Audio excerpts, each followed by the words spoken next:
What's up, y'all? It's Antoine Winfield Jr., safety for the Tampa Bay Buccaneers. What's up, y'all? This is Jahad Wolf from the New York Giants. What's good, y'all? This is Sterling Shepard. This is Justin Tuck. This boy Flex Gilbert, Super Bowl 42 world champion. Chris Godwin from the Tampa Bay Buccaneers. What's up? This is Saquon Barkley. Dex Lawrence II. Yo, this is Mike Evans with the Tampa Bay Bucks. And we about to go live on Flag on the Play.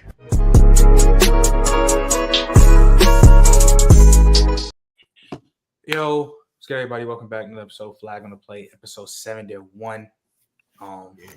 New Year's Eve. Happy New Year. How's everybody doing? Facts. How's everybody doing? Chilling. We're good. Happy New Year's. Happy New Year's. Yeah. I was gonna go though while we, watch college football and talk about we gotta do this recap. So we'll start with you, Trey. Joe Burrow and them Bengals sneaked out that game versus the Broncos. Joe Burrow had another masterclass. T. Higgins went crazy. Do you think Cincinnati can make the playoffs? I'm gonna be honest. There's a slight chance, and I get it. It's fun because Joe Burrow's putting up crazy numbers, and all the games are fun and exciting. So it's like, yeah, I'd love to see it. But part of the reason why these games are so exciting is because that defense is still booty butt cheeks. So, yeah, if you're asking me if they're gonna get into the playoffs. Look, you already know I don't gamble, but I can tell y'all right now, I've picked up enough gambling advice to know that ain't a safe bet. Don't do that. They're plus 1,600 to make the playoffs. Yeah. I would take Matt. that shit. Why? I would say no. Just looking at everything that needs to go their way for them to make the playoffs at this point, it's just not in their favor. Like, they could do it, but like right now, like I'm reading this, the New York Times is giving them a 4% chance. Like, they would need the Jets to beat the Dolphins. They would need, if they win, they would need the Chiefs to beat the Broncos, and their chances then they're still not even at 50%. Like, so much needs to go their way. Yeah, that's all they need. That's what I'm pretty sure. Yeah, that's what. That's all they need. No, that's literally all they need. But no. Yeah, that's all they need. No, you're right. That's all they need. But that's the thing is wait. Hold on. What is all they need? Jets to beat Miami and Denver to beat the Dolphins, lose. And Denver to lose to KC. Kansas City to beat Denver, but Kansas That's City's gonna not sit their lot, starters. guys. That's two games. Yeah. That's two games, but you're talking about Denver games, and you need to beat the Steelers. I think the Jets could beat the Dolphins. They got their own Manny, game to win. Denver has to lose. And Denver in a win or die game, they're not losing to the back. They're not losing to Kansas City. Yeah, the Chiefs are sending everybody. They're not losing to the Kansas City B team. I'm sorry, they lose to Carson Wentz. Then, it's not even the B team. It's like it's the C team. I could have sworn they starting like they practice squad quarterback. They might. They are. When's that going to start? They're tanking. Honestly, I think it's smart because if I'm the Chiefs, I don't want to possibly run into the Bengals in the playoffs. I'd rather run into Denver. But you wouldn't play them to the AFC Championship. Still, either way, I'm not taking that risk. If I have to run into someone, I'd rather run into Denver. Manny, what you think? Because you're the Joe Burrow guy here. Oh, I think they're getting in. I think the NFL wants them to get in. Like, they want them to get in. Like, I ain't gonna lie. Like, I think they're gonna. I think it's gonna come down to the Broncos game because I think the Jets are gonna beat the Dolphins and knock them out in the playoffs. Because you know how that is. It's divisional shit. It's divisional shit. So it could happen. And I do think, bro, like the NFL, like I don't know, like it's fishy. Like I don't know. I think it's gonna come down to the Denver Kansas City game. I wouldn't be surprised like if the Bengals just don't make it, but I wouldn't be surprised if they made it either. Like I'd be like, all right, yeah, the NFL wanted it. Gonna happen. All right, Durag. It's too much shit that go right. Even if the Jets do beat Miami, you think Denver's gonna lose to the C team of Kansas City? I find it hard to believe. You still gotta go to beat Pittsburgh. Isn't Pittsburgh still fighting for the divisional title? Like, isn't it still up in there? If they win in Baltimore, but you think Mike Tomlin gonna go in there and have his team like in the holes either. So it's too much that gotta go right. It's like they don't control their own destiny. That's like. I don't see it happening. It's probably there's no chance. Champ, man, you know how back in the day, you can relate to this, Trey. You mess up the whole 9 weeks when you were in high school. You messing up the whole 9 weeks, and then right down the stretch. You trying to We trying to get your grades right. You can make all Trying to season. get your grades right. Yeah, trying to get your grades right, so you know your parents won't whoop that ass. That's exactly what the Cincinnati Bengals did right now. They hoping and wishing that they pull one out so their mama won't whoop that ass. So the thing is this: number one, a lot of these games that they had early in the season, I understand their defense was garbage truck juice, but at the end of the day, you had plenty of opportunities on the offensive side of the ball in order to win. Now, I am saying that there is a chance, in the great words of Jim Carrey, but the thing is, those chances are very, very slim. Now, if the Chiefs starters were playing, I would say, okay, but, the C team playing, But I will say this, you'll be surprised what happened with guys who playing for contracts next year, so don't count them out. But I don't see it happening at this moment, man.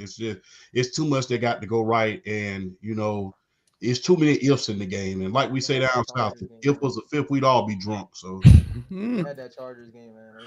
Donnie? Speaking of the Chargers, I kind of messed up last week. I thought the Chargers were locked into the 6th seed no matter what. They're actually not. I just want to bring that up real quick because we were talking about playoff scenarios last week. If the Chargers win and the Steelers lose, which I think is very possible, the Bengals could definitely beat them. The Chargers would actually get the 5, so that would be interesting. But you have to play Houston? Yeah, they play Houston, and they can beat. They're beating Houston. Yeah, they can beat Houston. And Lamar plays the Ravens and the Steelers in the first round. Oh God. Yes, oh, God that's what it would be. That's what it would be. That's what it would be.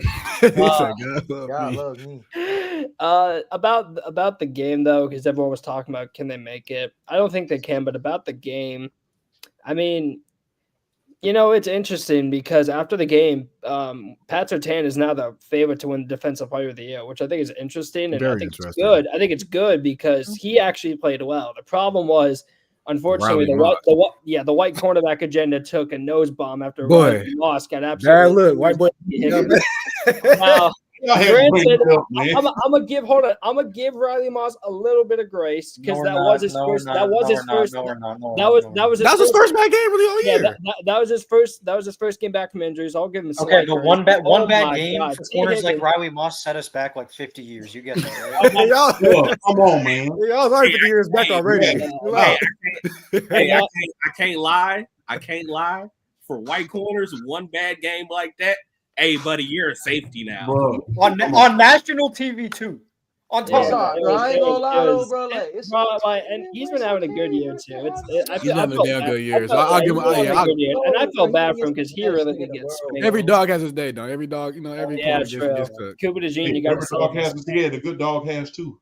DeJean, you got to save us, but yeah, it was tough out there for Denver, but in terms of can they make the playoffs, it's gonna take a lot, and I don't expect Denver to lose to, like I said, the Chiefs practice squad players. So, and if they do, then I mean, shit, I don't even know what to say. So, yeah, I don't think they get in.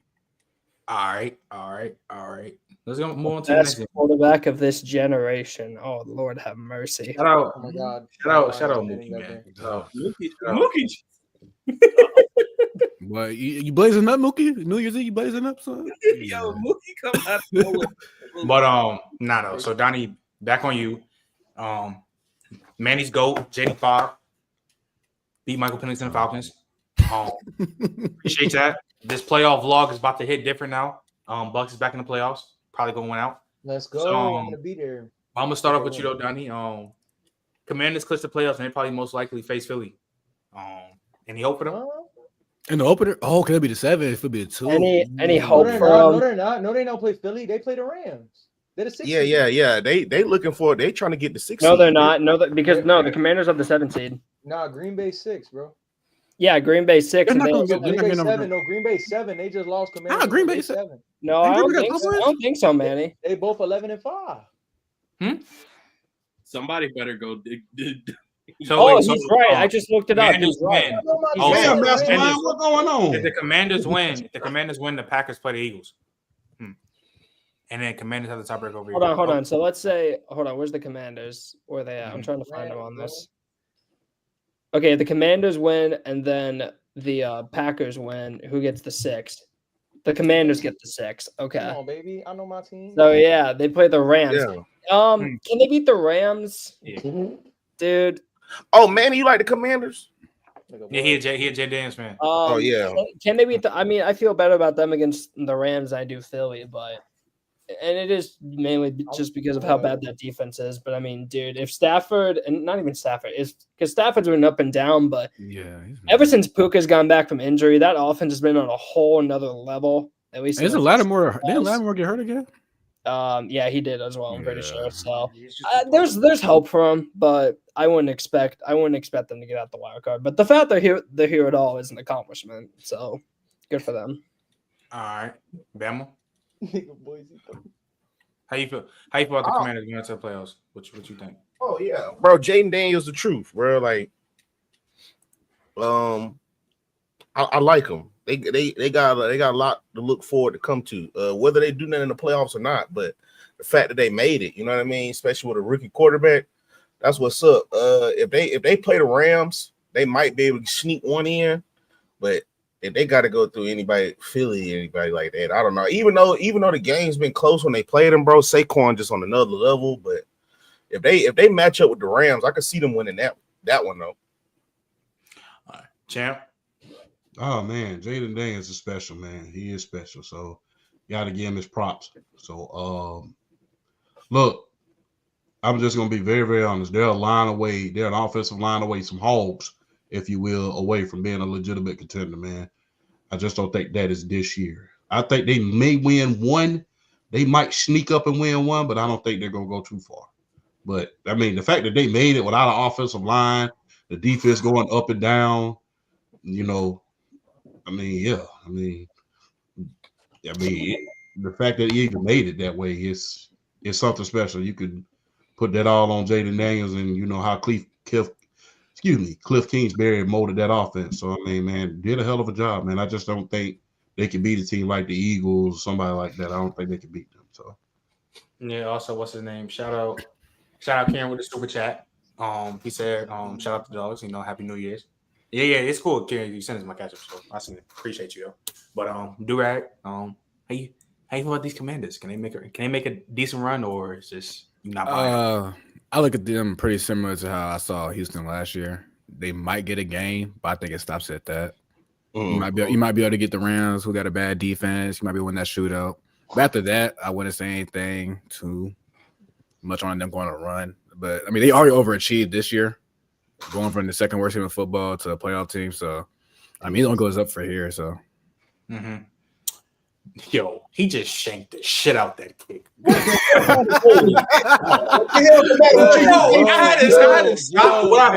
What that Boise kicker just shanked? Let's not block. Damn, was crazy. What's the matter? You can't see either. Nigga, his stadium post is blinking. Go ahead, Manny. Shit. It's you the JD guy, man.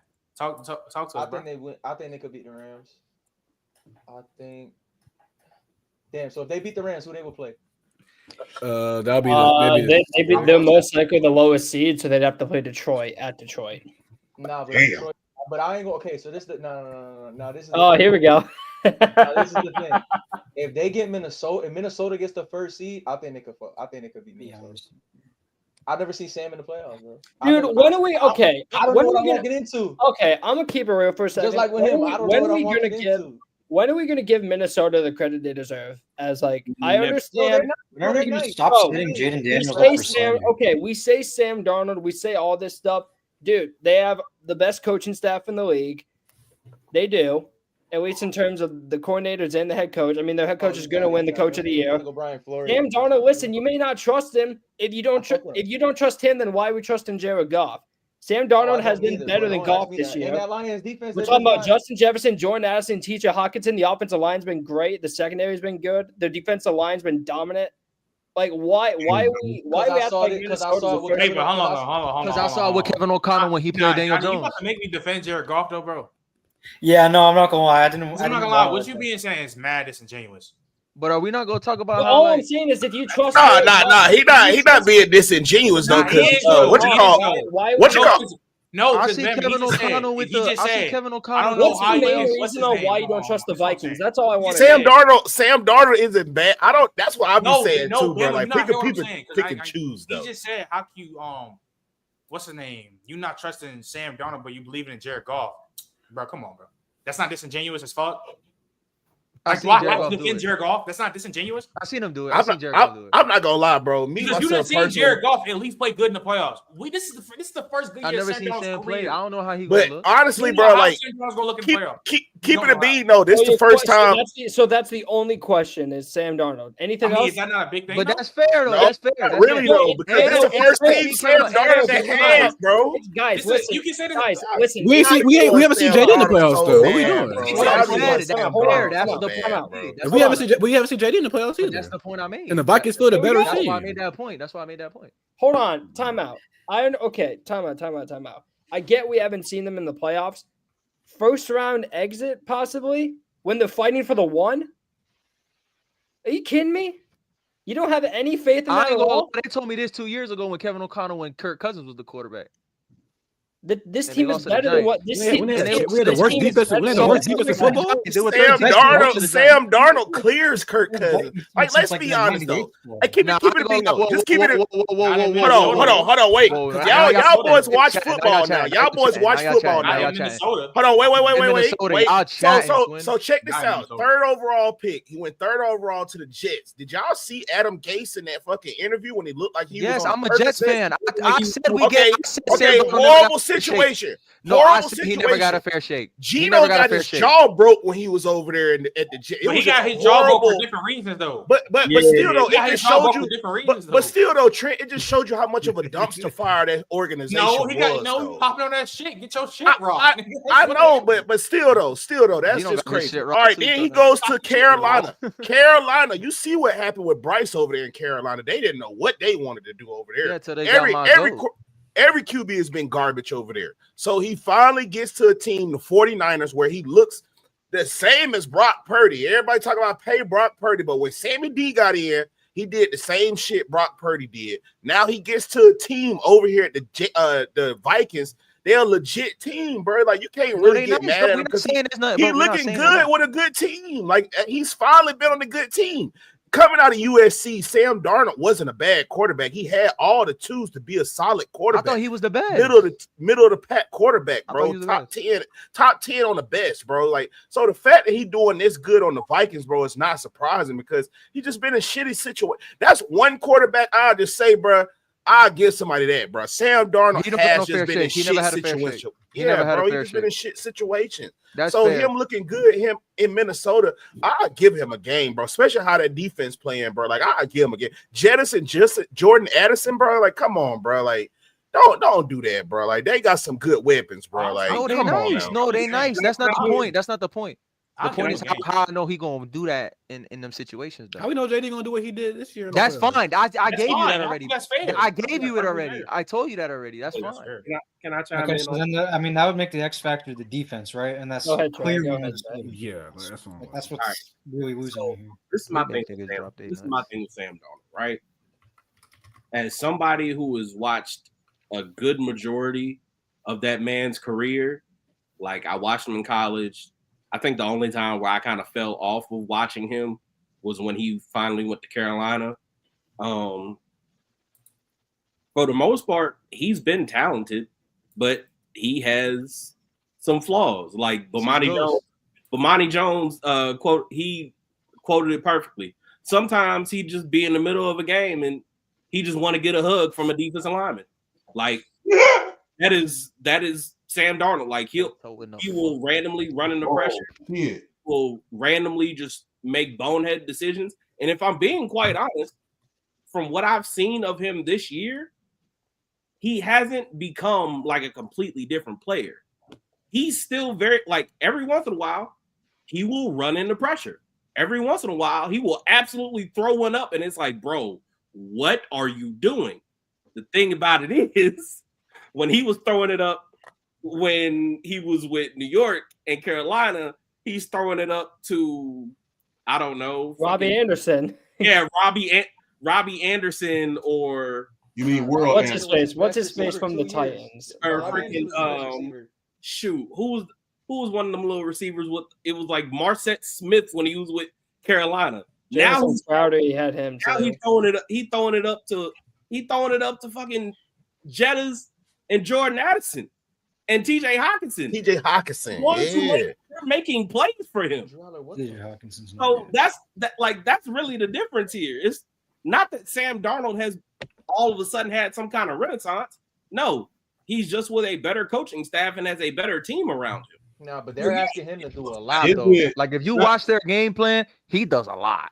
Like, they're asking him to do a lot. He does. They are asking him to make a lot of big time throws. They are absolutely drop your asking him nuts, to like, make make a the lot of throw. throws. And he's talented. He's talented enough to do it.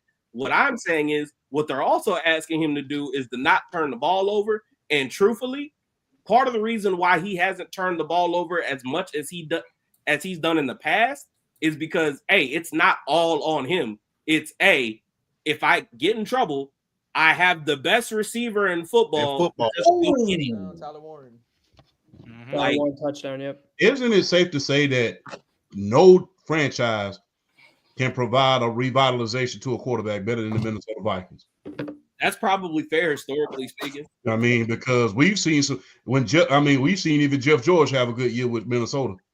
I was about to say too. all the old wash dudes and dudes who didn't have a good start, they all go to Minnesota. Case Keenum, and Brad Johnson, Rich Gannon. I mean, Randall Cunningham had his best year in Minnesota. Warren Moon went there right after he left Houston. Yeah. So, the Steelers, you can put the Steelers up there. Yeah. Russell Wilson. Yeah. That's one quarterback, big time. That's one though. They I think the had 49ers they got are a gonna little be bit of that. I was about to say Mookie, how you feel about these Vikings, bro? You think they can make a deep run in the playoffs? Do I think they can make a deep postseason run? I thought it was the Commanders. I mean, we're talking about both. You can. I mean, it's strengths to the Vikings. Both. How you feel about the Commanders and the Vikings? All right, so about the Commanders, listen. Oh, that nigga both. They defense, them corners, Marshawn Lattimore is not being healthy as well. Their cornerback play this season has been inconsistent but now. So if they see the Rams in the wild card round, Matthew Stafford's going to just dissect that defense, finding all types of gaps throughout their defense. Puka's going to be cooking in the slot. You know what I'm saying? They're just going to be able to run the ball down this Commanders team. So I honestly think that the Commanders, I think that depending on the matchup, if they face the Rams, they lose. They're getting out of here. You said what? It'd be a shootout. Oh yeah. I mean, the Rams defense is bad. Yeah, the Rams defense is up and down too as well, though. But that's why I like it. I like the Commanders. Yeah, but the Vikings though, at the end of the day, bro, Kevin O'Connell, bro, is one of the premium play callers in the league, bro. Like he out-coached Matt LaFleur that game on Sunday, bro. I literally seen it. Like his Brian Flores look like a fucking absolutely, like it was just outstanding, right? But the thing is about when you have a quarterback in Sam Darnold, which I don't think Sam Darnold is a game changer at all. I think that he's playing good, and they're asking him in that offense to make those big time throws as well. But it's something in the playoffs where teams are going to be able to scheme against him. Teams are going to dial up pressure against Sam Darnold, and that's the thing I got to ask Sam Darnold: as how well does he fare under pressure, and how well he can do under pressure against those type of different blitz packages that teams are going to dial up in the postseason. And I just don't think that he's going to be able to change the level of that offense come playoff time. But yeah, he's been solid. He's been good. I think his majority been all about play calling for him, and he's been making those big throws. But he's nothing special. He's up there with that Jared Goff rim of the game time manager quarterbacks that offensive coordinators is scheming up, and they're just being blessed with that situation too as well. So I don't have nothing about the Vikings. I think they can. I think who is the Vikings scheduled to face in the first round? I mean, it depends. If they beat the Lions, they'll get the 1 seed. If not, whoever's the lowest seed in that they'll get the 5 seed and they'll play probably Tampa. Yeah, probably. Hey, Donnie. We go back to Minnesota? Oh yeah. Hold on. So they hold on. A home game.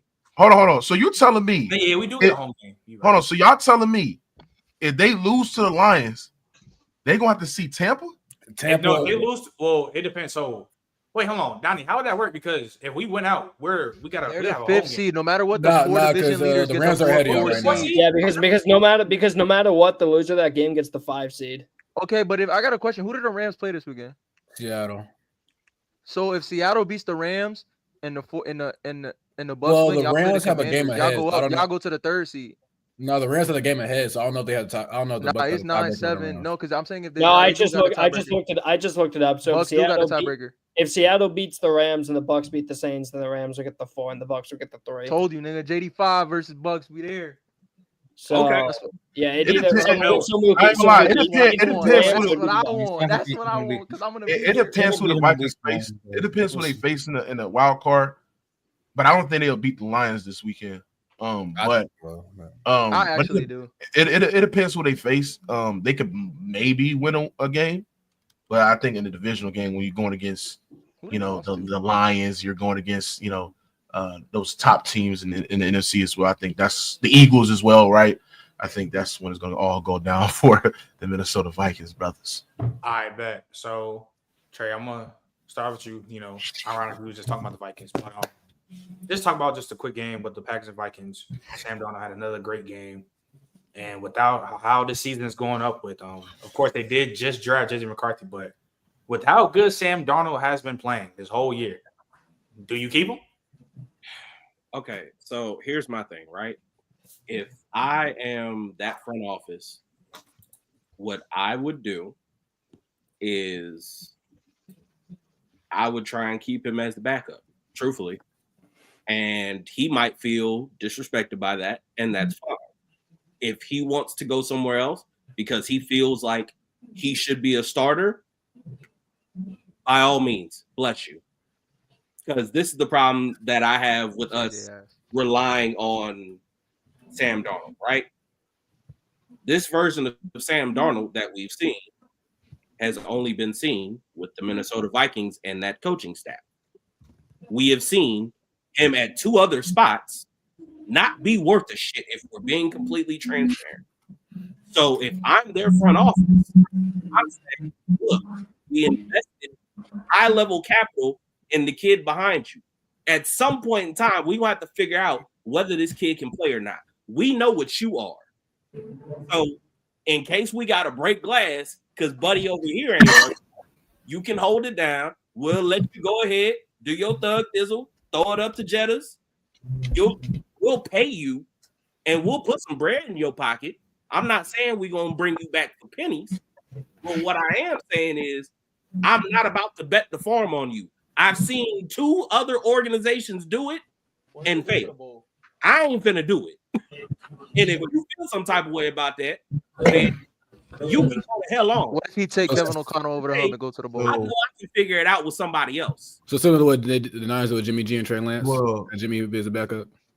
Considering the same, I'm gonna just be real.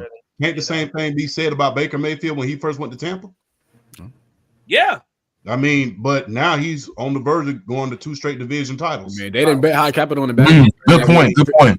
I mean, but they didn't have. Hold on. Can the same thing be said about Geno Smith to the Seattle Seahawks? No, it can't.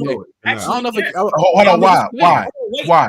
Because they didn't spend a top 11 pick on a quarterback to for the future. I love that. Yeah, they didn't have any replacement in the back pocket. I mean, they had Drew Lock. Hold on. Drew Lock. I love that y'all brought up both of those names, right? Because while both of them have been playing well in this kind of resurgence era, I've been on here multiple times. We've been talking about the Bucks weekly. I get it. My dad worked for them. Thomas McGahee FC, all that shit. I hear you. I personally do not trust Baker Mayfield because as good as he is, he also has a tendency to just, when he has to make an inside throw and he's got to throw a dig route or he's got to throw a skinny post or something, he will hang that bitch inside and it gets picked off. We have seen it a million times this year. He's hot and cold. He's a terrible decision maker. I personally feel like Baker is an above average starter. And he can, depending on what your team is around you, he could get you into the playoffs and get you maybe a good run. But if you're asking him to shoulder the load, there might be some turbulence that comes with that.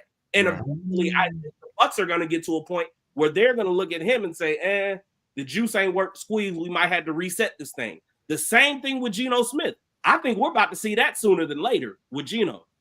Because not necessarily because he's playing poorly, but because he's getting to the point where, okay, it might decline a little bit. And on top of that, the team around him ain't necessarily doing what it's supposed to do. So, yeah, we might have to go ahead and reset this thing.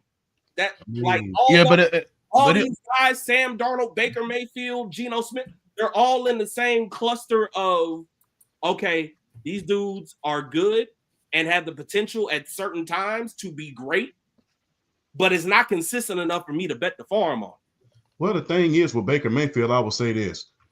Remember, people are giving, look, and I'm not putting them in the same conversation before y'all school me. I'm just going to be real. Before y'all school me real good, I'm not putting them in the same conversation. But we are literally, at least the sports world, I'm not going to put us in that conversation. People are literally putting Joe Burrow and saying, MVP, look how he brought his team back. But the thing is, this Baker Mayfield did the same thing. Remember, they were 4-6 at one point. Yeah. Oh my They God. were 4-6. Remember, and for half the season, he didn't have neither one of his number one receivers. Remember, Mike Evans was hurt, and Chris Godwin got hurt. I think Chris Godwin got hurt. Undisputed. Played him. Undisputed. He's done this. But that's not the same, bro. We have seen Baker, and that's why I said I'm glad that y'all brought up one of his flaws. Bro, he is a terrible decision maker, bro. Like, he can make those big time throws that you need him to step up in the pocket, but he's a terrible decision maker, bro. He won games. Yes, terrible. He's a terrible decision maker. No, he has terrible flashes. Like every flash, he might be on some. There's times where hold on. There's times. The thing with Baker is his lows are low. Hold on, they are. But that's why. Hold on. That's why I sat there and said, if you're asking Baker to shoulder all the load and ask to carry the offense, there's times where you're going to see the bad decision making on film and on display. That's why I sat there and said is that, I've seen Baker throw 4 interceptions and this team still be able to win the game. And that is asked when you put Baker in the Tampa Bay Buccaneers system, right? And with a coordinator that's asking him to do the lowest, not doing the most that he did with Cleveland, then we've seen a better result of Baker Mayfield. And that's why the Buccaneers was able to have success. When we factor into this Sam Darnold situation, and this is the reason why I think the Vikings might be better off in keeping a guy like Sam Darnold, because they're 13-3 this season with Sam Darnold, chat. And if he comes into the postseason playing outstanding football, this is another Geno Smith situation that we're looking at again, where they looking at Geno Smith as a franchise quarterback the way that they looking at Sam Darnold. It's always factoring what Sam Darnold does in the postseason. The difference is Seattle to have Sam a is guy only you drafted in the 26 first years round old. behind Geno. I mean, that's young. That's what I'm saying. Yo, he's 26 But you years just spent old. 11 pick on a quarterback. You're just not going to just say investment. Like and then people are not taking this into consideration. People are talking about, well, we've seen him take 2 stops. Tell JJ, man, JJ's younger than me. Like JJ's 20 years, 20. What? How is he? Like 20? He's 21. He's 21. He's 21. Yeah, he's like 21. Jordan sat his ass down. Look at him. It's crazy. I played that nigga 707. That's true. But at the same time, you don't want to waste his ass down. Sit your ass down for a little bit. That rookie contract is the most optimal time to try to win with a young quarterback. Sit your ass down for a little bit. But people don't take this into account. Develop. Baker has led 2 organizations to the playoffs, and he's won a playoff game with each one. And if one or two things go right in that game last year, he maybe make it to the NFC Championship. So the thing is, Mike Evans got butter. I mean, so is there more of an indictment on those stupid little organizations that he played for, or more of an indictment on him? Because as far as what I see, every guy who has left them damn Jets and every guy who has left Carolina, they're doing damn good right about now. It's kind of like leaving Robin Givens. You leave her, you do a damn good job. So the thing is crazy. I mean, I could have always said J-Lo. I mean, I could have went. Why Miss Givens why she get the straight? So it's a joke. I'm sorry, Miss Givens. You know I love you, chocolate. You know I was about to say, shout out Miss Givens, man. Shout out Miss Givens. You know I love you, Miss Givens, chocolate. So but I'm gonna just be very, very honest with you. Is it more of an indictment on him or those organizations? Because I'm pretty sure that the Cleveland Browns wish they didn't have Shane Diesel back there doing what he's doing rather than Baker Mayfield right now. I'm pretty sure they would rather have Baker, who's thrown the most touchdowns in the NFL since last year, because he's thrown almost 65 touchdowns. So but champ, it's not an indictment on the organizations. Is that he's in an organization that simplified the offense for him, bro. Like, the organization has made it easier for Baker Mayfield. It's quick passing game, roll outs, right? A balanced running attack that he had since the Buccaneers. They're not asking BakerMayfield to go out and win the game. They're asking Baker Mayfield. They're asking Baker Mayfield. Hold on. They're asking Baker Mayfield to not lose the game, not to go out and win the game, to lose the game. He's done that without his star wide receivers. He's done that. Yeah, and he still had a balanced running attack, though. So who's winning that game? Who's winning the games for the Bucs, man? Who's winning the games for the Bucs? Bucky Irvin. Bucky Irvin is running back in the game. Bucky Irvin? Yes. Oh, shit. Oh, shit. Anyways, Mookie, that's cap. Y'all hated me, damn. Yeah, Mookie, that's cap though. I'm not gonna. Drew, our agendas, we here. How is that cap? Even though I think you can have a good run game, but the ball still get put in your hands. Like, there's a reason why Baker got all these stats and shit. Like, bro, the ball they rely on Baker. Now, has Bucky Irvin not going crazy? He has. Like, don't get it twisted. He has. But they didn't ask Baker to win these games. But holy dot by Drew Allen. But yeah. Like I said, he came back. Yeah, but what I'm saying is this. Hold on, but what I'm saying is this: is that offense? When y'all watch Baker Mayfield on film, most of his reads are half field reads. They're not asking to read the field down the field most of the time, bro. Like, bro, they simplify the offense for Baker Mayfield. So when you simplify offense for a guy that's a terrible decision maker, I believe that Baker Mayfield is a terrible decision maker, bro. He's a momentum thrower. If you give him three good throws, he's gonna turn that bitch over, bro. So they simplify the offense for this nigga. And when they did that, it was good. Quick passing, rollouts. They simplify it under pressure, so they don't want Baker Mayfield to be under pressure as well, because I don't think he's that good under pressure. And then, especially his decision making under pressure. Mookie, did they simplify the offense, or did he go to an offense that was more suited to how he used to play it in college? I didn't watch him in college, so. So what you? I'm talking about the way that it is. Hold on. I'm talking about the way how it is with the Browns and the way how it is with the.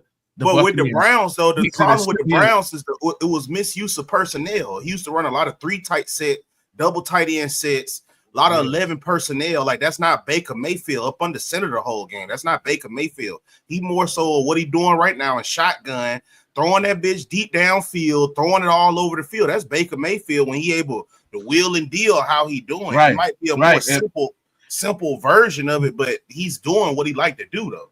Yeah, and that offense in Cleveland was not more consistent of half field reads. And this offense with Dave offense, bro, most of his offensive reads are half field reads. So when you ask Baker Mayfield to do less within the offense, rollouts, drags, little hitch routes and shit like that, then you have the post route and stuff like that, bro, that is a simplified offense for him. And when it's a more simplified offense, you're not going to ask him to turn over the ball. You're not going to ask Baker Mayfield to win the game. But what you saying? They don't do that though.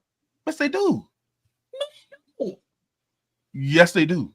No, they don't. What games are they showing? Right on the sideline with it dead. I mean, damn, he's doing rollouts. He don't do it like that. Yes, they do. Yes, they. Baker Mayfield. Mookie, how many Bucs games have you watched? A lot. I watched them once against the Saints. I watched the Chargers game. I watched the Falcons game.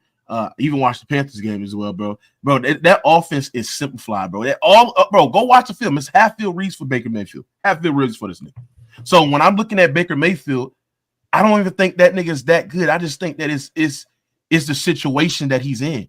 And when you got a quarterback that's in a situation same as Jared Goff, the same as what's the other nigga name? Sam Darnold, you're gonna get the best output, not asking those guys to do much.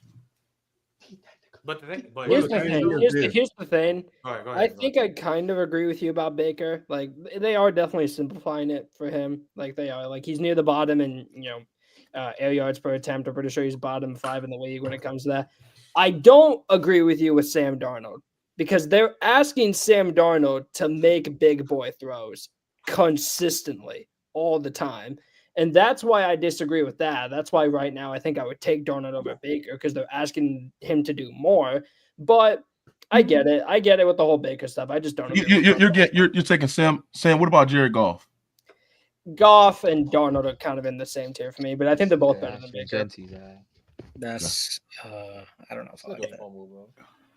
Yeah, but Matt, you here? Yeah. How you feel about Sam Darnold? You think just how he's been playing? You think they should keep him? I feel bad for GT boy. I ain't gonna say nothing. I ain't gonna say a fucking word. But Has the O-line been that bad? He just fumbled. Yeah. No, he fumbled in the ball. Literally just went into Buddy for Pitt.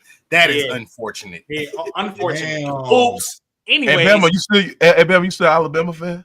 Yeah. Hold on, Mookie. Hold on. Wow, that's crazy. Anyway. Are you still a Saints fan, Mookie? Yeah, nigga. We about to draft Drew Allard, nigga, next couple of years, man. Drew Allard. Anyways. Brother, who's that? Yeah. Anyways. Matt, do you think that they should keep Sam Darnold? I think if it's not crazy expensive, I think it's clear cut. Don't do what the Giants did. So franchise tag, basically. I'm not gonna lie. Okay, keep him around for another year. If you could franchise tag him, do that. I think that would be the safest option.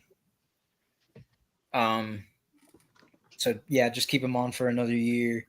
At the very least, see what you have in JJ McCarthy and then kind of work it from there. It's definitely a tough situation, especially if the Vikings are able to make these deep playoff runs.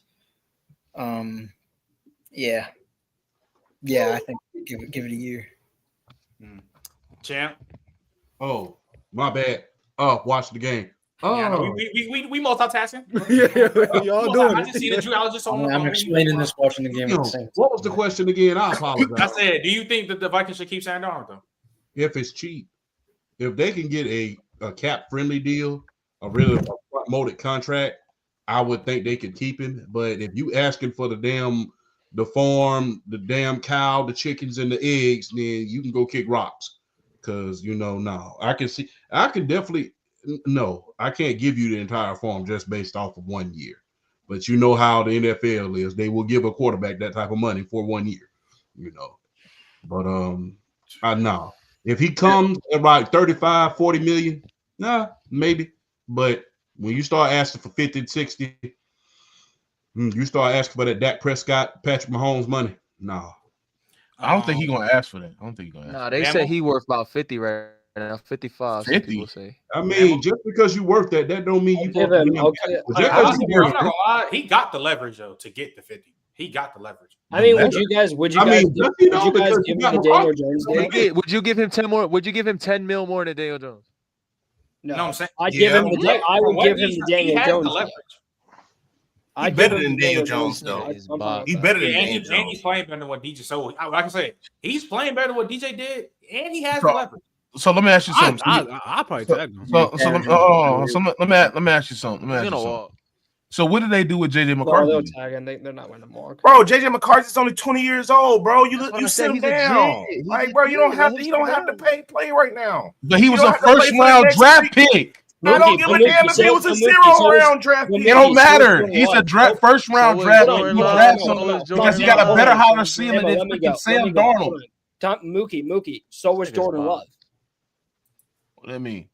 bro, that Jordan Love Jordan Love. Bro, that Jordan. Hold on. Stop it. The Jordan Love situation was different because Aaron Rodgers was at the tail end of his career. This man, freaking Sam Darnold, is 25, 26 years old. What you waiting for this man to fall off before you say, okay, let's go put Jalen McCarthy in? The plan with Jordan Love when they drafted him was to sit him for multiple years. That was the plan. Why can't you do that with JJ McCarthy?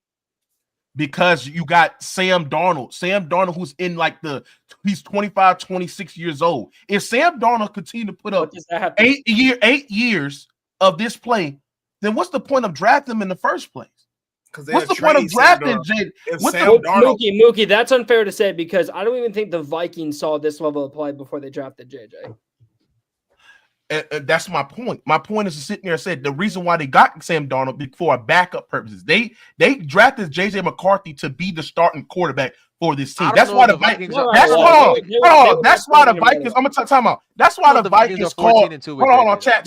He wasn't starting right away though. Hold on. That's why the Vikings called the LA Chargers and said, "Hey, bro, what y'all doing with Justin Herbert, nigga? We need that nigga, bro. We need that nigga. You heard me?" And they sat there and said, "We ain't traded Justin Herbert," so they went to go draft JJ McCarthy, bro. So my point is sit there and say is this: this is not the same thing. You're gonna have to move on for Sam Darnold no matter what because you draft this man JJ McCarthy in the first round for him to start, and he's going to be back next year. So that's some tough decisions. He's gonna be right in the pond. Here's the thing, though. They drafted JJ, and I don't think I don't know why you have to feel 40 touchdowns, boy. I don't know why you have to feel pressured to start JJ. When coming out of college, he was not NFL ready. He had to sit, he had to learn, and not only that, he had a season-ending injury, so he's now gonna have to maybe even take longer. I don't understand why you have to be forced to start him right away, especially when you're in a position right now where you are a top 5 team in the NFL, especially with how Sam Darnold's been playing. I don't understand why you need to feel forced to throw him out there. Because the most optimal time to win is when your quarterback's on a rookie deal. So but you don't know what you're getting out of that. Yeah, but at the same time, what if he does do what Jordan Love did? He put them balls out, then you got to boom after 1 year. Dave, I agree, but the thing is like you're not going to be paying Sam Darnold top of the quarterback. That's what I said. I tag him. That's $38 million. But Donnie, what I'm saying is this is that what if he does. This is why this Viking situation is very tricky because what if Sam Darnold? Say if Sam Darnold balls out in the playoffs. Say if Sam Darnold was outstanding. Say if Sam Darnold give us one of them Joe Flacco runs, right, and he lead him to the NFC Championship. Yeah, bro, it's like, what the fuck do you do? Do you give this man the contract, the money that he wants, and you got a run rookie quarterback and Sam Darnold? It's like. They're in a tricky situation, brother. I would feel comfortable giving him the Daniel Jones deal, and I think he'd be okay with that too. 40 million. So if you give if you him the Daniel Jones deal, which was like 4 years, right? That was 4 years, 40 million a year. No, but you got opt out after 2 years. Yeah, but that means you're forced to play this guy for 4 years. No, you're not. No, you're not. No, you're not because you can get rid of him. And they're able to front load it right now because they're top. I'm pretty sure they're top 5 in the league in cap space, so they can afford to front load the contract because they don't really have to pay anybody right now. Everyone's under contract, so I'm okay with giving him that deal. I'm okay. Well, even a Kirk Cousins deal, I'm fine with that too. Like any of those contracts, I'm fine with, and I think he's fine with too. And if it doesn't work, then cut him after 2 years, and there's JJ. All I gotta do is ask y'all this: look what the Falcons did. Look what the Atlanta Falcons did, chat. They gave this man Kirk Cousins. That's different. $130 million. That's different. And then they end up benching this nigga for Michael Penix, right? And they basically going to have to cut him. That's going to hit him $30 million in the cap. So I don't want in a situation where they give Sam Darnold $40 million a year and he stinks it up because now teams have figured him out. Now they have a full year to watch him on tape, right? And then boom, he's a trash. He's a bust. Here's the difference, though, Mookie. Here's the difference. Kirk Cousins was 38 years old or 39 or how old he is, coming off an Achilles tear, and Sam Darnold's coming off a career year. So I think the likelihood of that happening is small. All right, man. Let's move it on, man. Let's move it on. Get to this next game. This is getting close. Get to this next game. Man, I'm gonna start with you. Monday Night Football. 40-33 Lions closed out, came back. Brock Purdy injured his elbow. Feel bad for him. Durag sick, looking all mad and shit. Look at him. Looking mad as hell. Anyways, I was happy until I seen the elbow. I ain't gonna lie, I didn't know you had your elbow till like this morning when I went back on Twitter. After you threw that second interception, I turned on the game off. Like, that shit was bad. Shout out, Curry, man. I'm gonna start with you though. This Lions defense been struggling, really been struggling. So, do you think can the Lions can still make a run despite having an injured defense? I think they can because I trust Aaron Glenn, but they're gonna need to like get it together really quick. Like they're gonna need some time to. I mean, okay, no, they would need time to adjust to this new personnel that they're playing with. But since they don't, it's definitely not as safe, obviously, as if they were fully healthy. Yeah, no, I think it just comes down to trusting AG, which I do. Durag? It's weird because historically, with how that defense is looking, how bad it is, it's gonna be very hard for them to still make that type of run. The personnel isn't good, and I wasn't high on the defense before. Like once Aiden got hurt, I wasn't high on the defense, and now he's add on these other extra injuries. I'm really not high on this defense whatsoever. Like Aaron Glenn could coach his ass off, but the personnel is still the personnel. It's gonna be very hard for him to get things going. So unless that offense is doing something historical come postseason time, I'm not too high on them making a run. Mookie? Yeah, man. Just the injuries. The injuries for the Lions. They lost their star defensive end. They lost Alex. They lost plenty of people. They were rookie cornerbacks. Just watching that game in the 49ers, they struggled to pressure Brock Purdy. Their defensive line has been struggling as well, and then they've been getting diced up in covers. That's the thing that concerns me about the Detroit Lions is that the injuries at the defensive side of the ball is very, very eye popping, and that's why when people say that the Eagles are the favorites to come out the NFC, that's what people mean, that their defense is defense win championships in the NFL. And unless I trust their offense, I think their offense is really elite. I think it's one of their top tier offense, but their defense, bro. I mean, they need to get healthy, and like I said, if their defensive line is not getting pressure and they're getting diced up in coverage, you're not going to have success in deep postseason runs. So the Lions might go to the NFC Championship because they're 1 seed. They're going to face like a team like they're going to face a team like who's the 7th seed in the NFC? Was it the Commanders?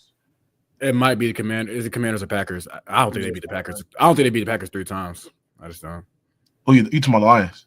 Yeah, the Lions. I don't, like what about the Commanders? I think they beat the Commanders. Yeah, so like if they face the Commanders somehow win, I bet they could go to the NFC Championship game. But any other team, bro, it's just questionable. It's questionable. Yeah. Donnie? The reason I still think they can is because this is the best offense in football. They're averaging the most points per game. They've been the most efficient. They're averaging 2 more points than the next team, which I think is the Bills. And then after that, it's Baltimore. So this has been the best offense in football this year. And they've gone up against some quality defenses. And listen, I know I've never been a biggest Jared Goff guy. I never have been, but he's played extremely well in the playoffs with the Lions over the last few years. So as long as the offense keeps clicking and they're going to get David back, which is going to be huge for them, that combo with, Montgomery and Jameer, that's, maybe it's not to the level of maybe those guys aren't on the level of like a Saquon or a Derek or stuff like that. But the combo of them, like that run game is one of the best, if not the best in football. So I think it'll be interesting as long as the offense keeps clicking. They can compete with anyone, I think. And the big thing is that they can still get the one. And if they get the one, that's huge for them because they'll be home in every single game. So I still think they can, but ask me after the Vikings game because if they lose and they have to go on the road every single game, I don't feel good about it. If they do beat the Lions and they do get the one, then I think I feel better about it. Bama? So what's the question one more time? How you feel about the Lions going into the playoffs? Their defense has been struggling because there's been a lot of injuries. Does Montgomery come back for the playoffs? He might potentially. That's It like they sounds, said like it Super sounds like Bowl. he's going to. It sound like he's going to. They said like I thought they said like Super Bowl though. Like they made. Bro, this dude Drew Allard. Yeah, Bro, this dude Drew Oh, Allard man. goes just like Joe Flacco, bro. I don't know, bro. It's tough, dog. They got a lot of injuries. I still like him though, because Ben Johnson be calling them plays. Oh no, if they get that first round bye, I like them a little more. But I don't know if they lose it to the Vikings. I don't know. They might be a one and done. I hate to say it. They too beat up. It's looking real one and done-ish. I mean, golf cool and everything going right. Real quick. Sorry for interrupting you. I just want to throw it out there because I looked it up. The realistic goal for him is to be back by the divisional round. Okay, yeah, so if they get the one seed, if they get the one seed, he'll be back for the playoffs. Who? David Montgomery. Okay. I'm assuming it's gonna be unlimited snaps too. Still, Yeah, Okay, I mean, like, he's I'm not a not bad trying to hate on Monty, but I don't know how much that really does. yeah, like me. Well, but guys, it's not like he's It's pairing. important, Like, but it's they still like, have Jameer, and if they throw him out there every now and then, that's fine. I mean, like maybe you could use Monty on the goal line every now and then because like they've been trying to make Gibbs this goal line back, and it just hasn't been working the same way that it was with Monty, obviously. But that's the only situation where I could really see them using Monty and like consistently, even if he comes back. Who's it on? Am I bugging? Oh yeah, Donnie, how you feel about these lines? I already talked about him. Easy. I'm sorry, it's Mookie, right? My bad. No. We've all talked about him. Yeah, I think we all Right? yeah, I you're right. Hey, get off that gas, man. I'm not you, but chill out. Now it's perfect though. So look, Mookie, you smoke Galaxy gas? All right, let's lock in. Let's lock in. Hey, Ben, we'll start with you though. This is gonna be funny. Man, Drew Lock had a crazy masterclass. Beat the Colts. Came up to the screen, said, "Fuck the number one pick." Yeah, Darius Slay, fuck the number one pick, all that, fuck tanking. And now the Giants, they moved from 1 to 4. How you feel about that, Bama? Man, the only thing I can remember, man, with the Giants, man, I don't know if that was like the Hard Knocks or whatever, but when that boy came up in there, that boy said, "I don't know if Philly's still on the table." That boy was like, man, he said, "I just feel like we should pay the guy because he said I'm going to lose sleep if he goes to Philadelphia." And he Shout out Mr. Merriman. It runs for 2K, bro. Yeah. Like, dog. Oh, the Giants are just trash, bro. They need to fire Dable. They need to fire whoever the GM is. They just need to get rid of everybody over there, bro. Another fumble by Genty. Hey, man, Cam Scatterbo don't do that. But hey, but yeah, man, the Giants have just shown, bro, like they goofies, bro. Like even like when they special teams was at the top of the league and they get rid of your pops, bro. Like that just shows like how goofy they is, bro. Like, and they just still not ready to win. Hold on. They fired your pops, bro. You ain't not. I thought he was the Giants. Why you think he on the Bucks, bro? Why you think I've been going to Bucks games? Oh, damn, tripping. Damn. Yeah, you straight. Yeah, you off that Galaxy gas, nigga. Yeah, but like I said, I just don't think they ready to win yet, bro. Like they'll be ready to win. Hopefully, they draft Shador or whoever they got to draft. But I don't know, they just goofy, bro. And I hear the players over there talking about some fuck the number one pick, but no, like y'all garbage, like y'all a dumpster fire, bro. Like you know what I mean? Like it's you can't just say fuck the number one pick, like bro. You got a fire-ass receiver over there, Malik Neighbors, and he needs somebody to throw him the ball, and it's not finna be Mr. Drew Lock. The fuck he over there doing this? It's like, yeah, bro, you cool, you mid, like you some cool ranch chips, bro. Like you good until you not, bro. Like, it's just that, bro. Like, but I don't know, them boys funny. We'll see what they do with the fourth. Because with the fourth pick, that'll probably get them what? Cam Ward? Maybe. Hold on. Why do you think? Hold on, Bama. Hold on, pipe down, brother. Why do you think they're missing out on Shedeur Sanders? Well, it depends. So, they need a quarterback though. So the Patriots, The Patriots got the number 1 pick now, so They're not it'll drafting. probably be Travis now you- going number 1. But you got Tennessee and Cleveland. You also got You got to worry Tennessee about and Cleveland, though. Yeah, worry about so Vegas they trading could- up. Yeah, worry about Vegas They trading could up. back to If a back. team trades up for a quarterback, you're making a mistake. That's all I'm Yeah. gonna say. Don't trade up. So you say Hold on, you They're still going to be for a forced to do quarterback. So if the Raiders trade up for Shador, that's a mistake. Yes. That's you tripping. No. I mean, for the capital to get up, I don't think Shador's out. Dude, I'm sorry. Shador, Cam Ward, these guys aren't special. Like, oh my God, we have to trade up for these guys. I wouldn't trade up for him. They're but- not. Like, they're not What are you Caleb. talking about? They're they not great pocket passes. these guys are not Caleb Williams Great. as prospects. See They're them, not Drake May. They're not Jaden Daniels. These guys are just Come on, bro. Like, What come makes on. them? What makes them not Caleb Williams? Their inconsistencies, I bro. mean, it's just they both have different reasons why. Like, if someone told me you would have combined the two, they would be a top tier prospect, but they both just have issues. Cam Ward, he plays too much backyard football. He makes too many mistakes. All this stuff. The accuracy can be spotty every now and then. And then Shador, he doesn't have a big arm. He's not that athletic for a guy that you would want. And his pocket presence. His pocket presence sucks. Like, he's got issues, and I think these guys could be solid NFL quarterbacks, but I'm not it's moving just my first. risky. I'm not trading up Like, capital to get. There's a reason. Like, there's a reason why 6 quarterbacks went in the top 12 last year. Right, It's yeah, because all these they- GMs knew that this QB class would suck, and it kind They of didn't want to touch it. Yeah. Yeah. And But what do you think about Lil Carson? Who? Carson back? Oh, Yeah. Carson He could be like a solid UDFA. Okay, no. I'm just well, he injured his elbow, so he's not going anywhere near the first round. Hey, I could see him being picked like in the maybe. I think he probably goes like 4th round, maybe.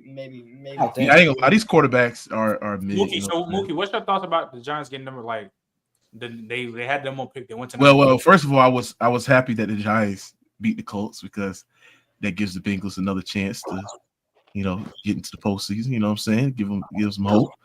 But no, I was shocked how they, wasn't trying to win trying to lose this game, bro. I mean, they need a quarterback. I mean, but probably the owner went to the team and said, bro, I don't want to draft a black quarterback, so lose the games and shit like that, bro, because I don't want to draft this guy Shadir Sanders. You know what I'm saying? I don't know, but the Giants organization is just terrible. It's been one of the most depressing organizations over the last decade. You know what I'm saying? And it just sucks. I mean, like I said, Bama mentioned it. How they fire your posse? I was top of the league. And we weren't top of the league this year. Nah, we weren't top of the league this year. It's that they he got fired, bro.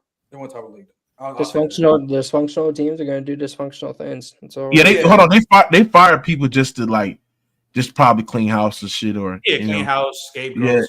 Yeah. That's how they do. Well, they need to clean house one more time with the ball or Dave, or however you say his name.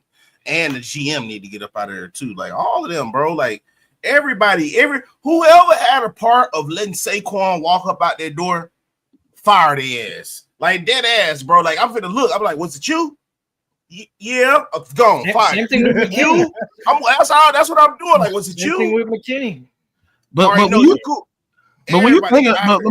when you think of the Giants, it just screams mid. Like everything about that team is just mid and bad. I mean, right now it doesn't even seem like that. It just seems like. I mean, they had Daniel Jones. I mean, dude is mid. I mean, I don't know. They're just not good of a team. I mean, I would like to see them draft a quarterback. But I think they missed out on an opportunity. Because I think Cleveland might look to get a quarterback because they don't know how. That Deshaun Watson's doing. I heard Deshaun Watson taking a pay cut or something like that. That's what I heard. Yeah, yes. Yeah. And then Tennessee, I mean, their quarterbacks, bro. I ain't gonna lie. Will Levis is literally. He's looking. Oh, the Titans are taking a quarterback. He looked better later on in the year, but they're taking a quarterback. Bro. This dude Will Levis is bad, bro. He is ass. He a hot can of ass.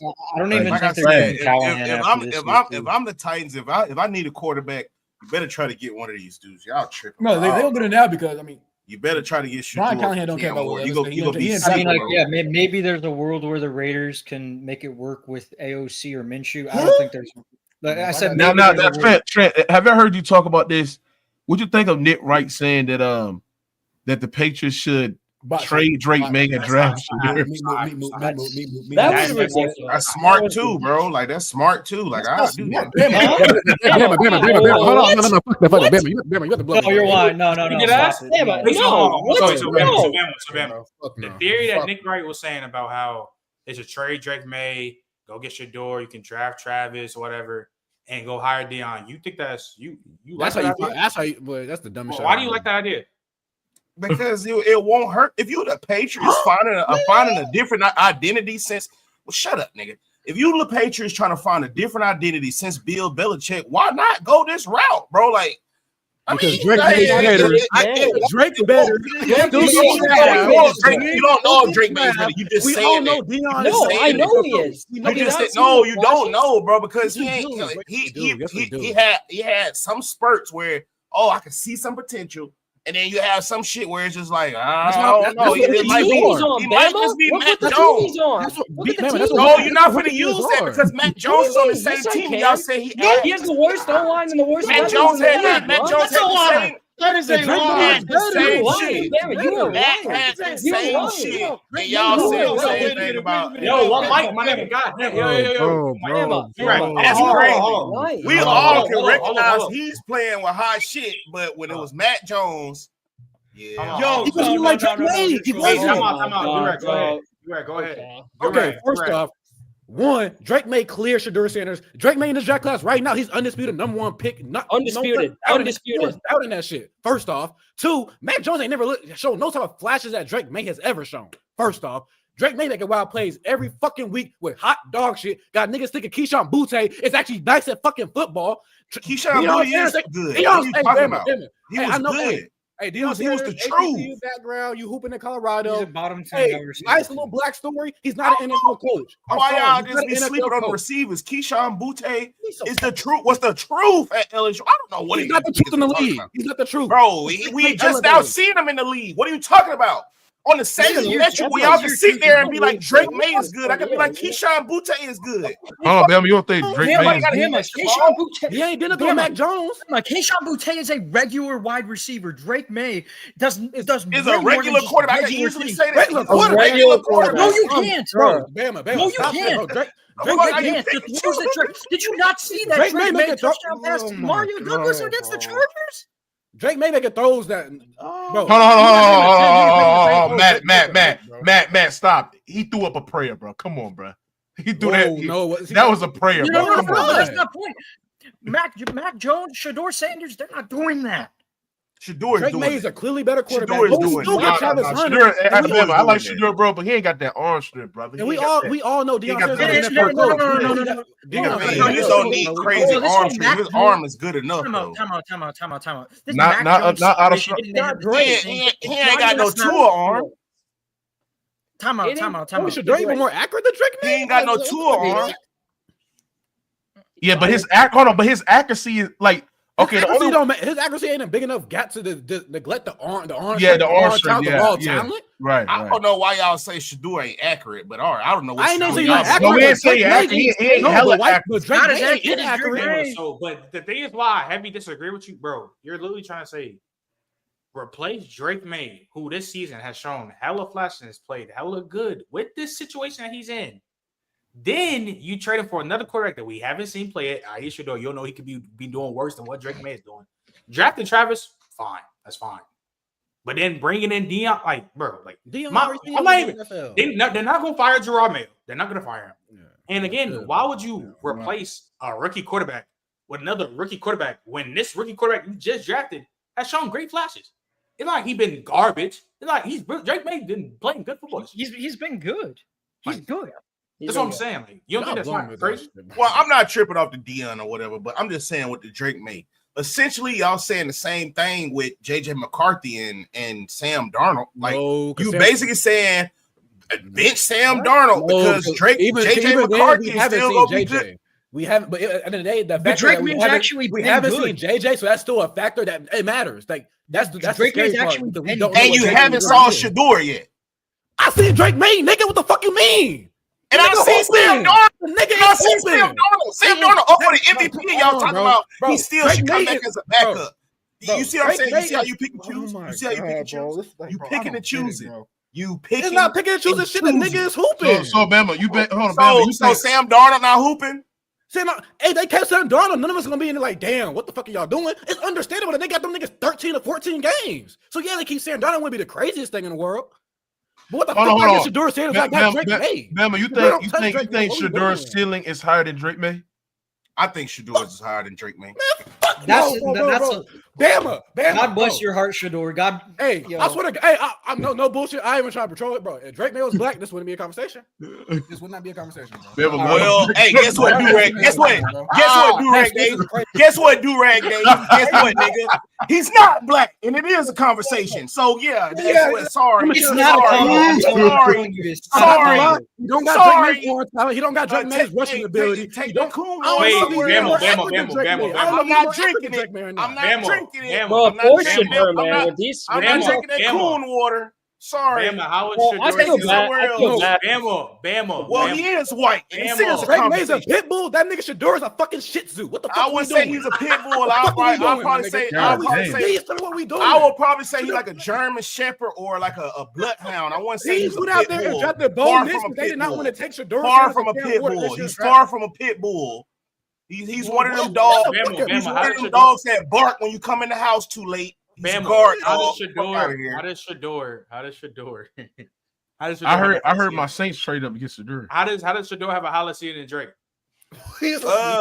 Because just having that NFL background, Brady being his mentor, bro. Like to me, I feel like regardless of wherever he goes in the NFL, bro, he's gonna be magnificent with that dude in his ear, bro. Like whether you think I'm trolling or not, bro, you don't have Tom Brady telling you how to be a good quarterback. So how can I go against the greatest quarterback? How can I go against the greatest quarterback being a mentor to a pocket passer just like motherfucking just like himself? But Tom Brady mentored Daniel Jones. What happened with that? Come on. No. Tom Brady mentored Daniel Jones. Daniel Jones is mentored by them fat-headed Mannings, bro. That's how he got into the league. That's how he got to a top 10 pick because he was in the family with the Mannings, nigga. Hold on. Was Manning? I need to take a time out. I need to say this. I need to. Bama, do you not understand? Brady did the same thing with Drake May. He literally did the same thing. You don't think Drake is New England constantly looking like, bro. Drake Sanders is not a combo. It should never be a combo. It will never not be. Drake May didn't have an NFL dad. That's what he's doing. That's true. You know what? That's true. He didn't have an NFL dad. That's true. I don't give a damn because Deion ain't play quarterback. So I know. I really don't care about who your dad is. I don't care who your daddy is. Your daddy can be goddamn Oscar the Grouch. You don't play quarterback better than Drake May. I'm sorry. He'll never be a better quarterback than Drake May. He don't got a higher ceiling. He wasn't even better in college. Like, what are we doing? I don't know. I don't think Drake May. I don't think Drake May does what he. The throws that Drake May is making right now. And then I think if Shedeur was on them North Carolina teams, they do a lot more than what they do with Drake May. Colorado's teams. Those teams were booty. Hold on. You don't think Shedeur is better? He was throwing the Caleb Downs. You don't think Shedeur? Travis Hunter. You don't think Shedeur is better at making plays out of structure? I wish he would have Travis Hunter throw it. We're comparing Caleb Downs and Travis Hunter. Drake May had you in the top 10 rankings at one point. He hard back. Drake May has nothing but hard backpack teams since he started playing football. What are we doing here? The Shedeur don't measure up. He carried UNC, he carrying the fucking Patriots, and he's showing flashes that Shedeur will never be able to show. It's just simple as that. You don't know that, though. We haven't saw Shedeur. We never seen. I don't know what flashes you. You're right. You're right, Bama. We have not seen Shedeur been able to make these throws. That's why Drake May's better. We saw Shedeur make throws though. I don't know in college. He made throws. I don't know what y'all talking these throws in the college, NFL, top water, high school. It don't matter. It do. Hey, bro, how can you watch LASIK surgery? That's all I can recommend. LASIK surgery. You know you're watching the same sport. There's no way you can watch what Drake May does week in and week out and tell me Shedeur Sanders? Shedeur Sanders. Your mic cut out. Even your mic cut out on that dumb shit. Cause you fiending too hard for Drake May, bro. You acting like he's somebody like, bro. Yo, Mike cool, cut out. bro. Yo, Mike is out, gang. Yo, Mike. I'm glad. I'm glad. I'm glad we can root for Drake May like this, bro. Clap it up for him, man. I mean, this boy love him some Drake May. I feel bad for Shador. They took it. Hey, Bama, they got your legs in the bag, man. Bro, I feel bad. I feel bad for Shador because some of the expectations, like Bam and people on Twitter have been saying, it's just not gonna happen. Yeah, I mean, if we're holding Shador to Drake May expectations, oh boy. Hold on, but y'all telling me Shador ain't got Lamar Jackson ceiling? Huh? What?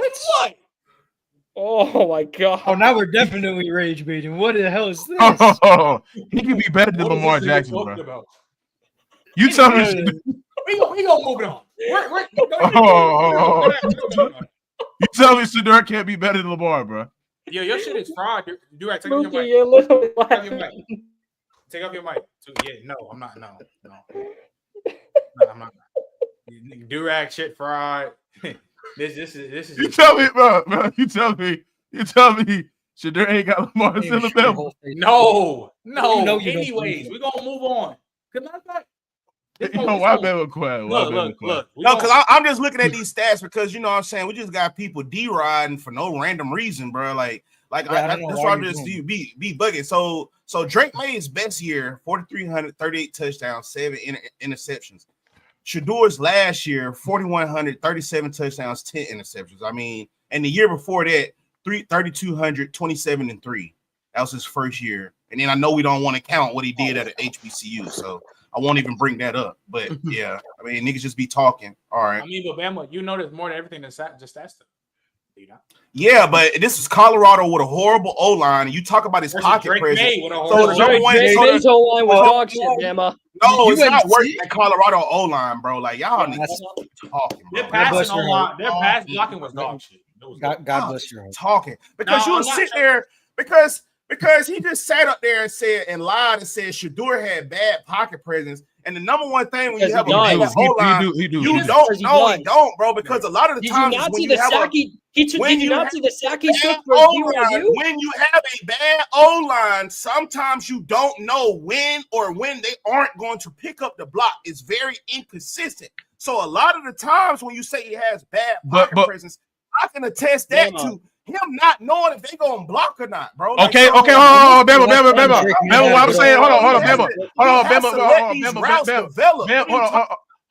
But on a 3-step drop, ain't you taught to get the ball out your hands quickly? Ain't you taught to throw with anticipation?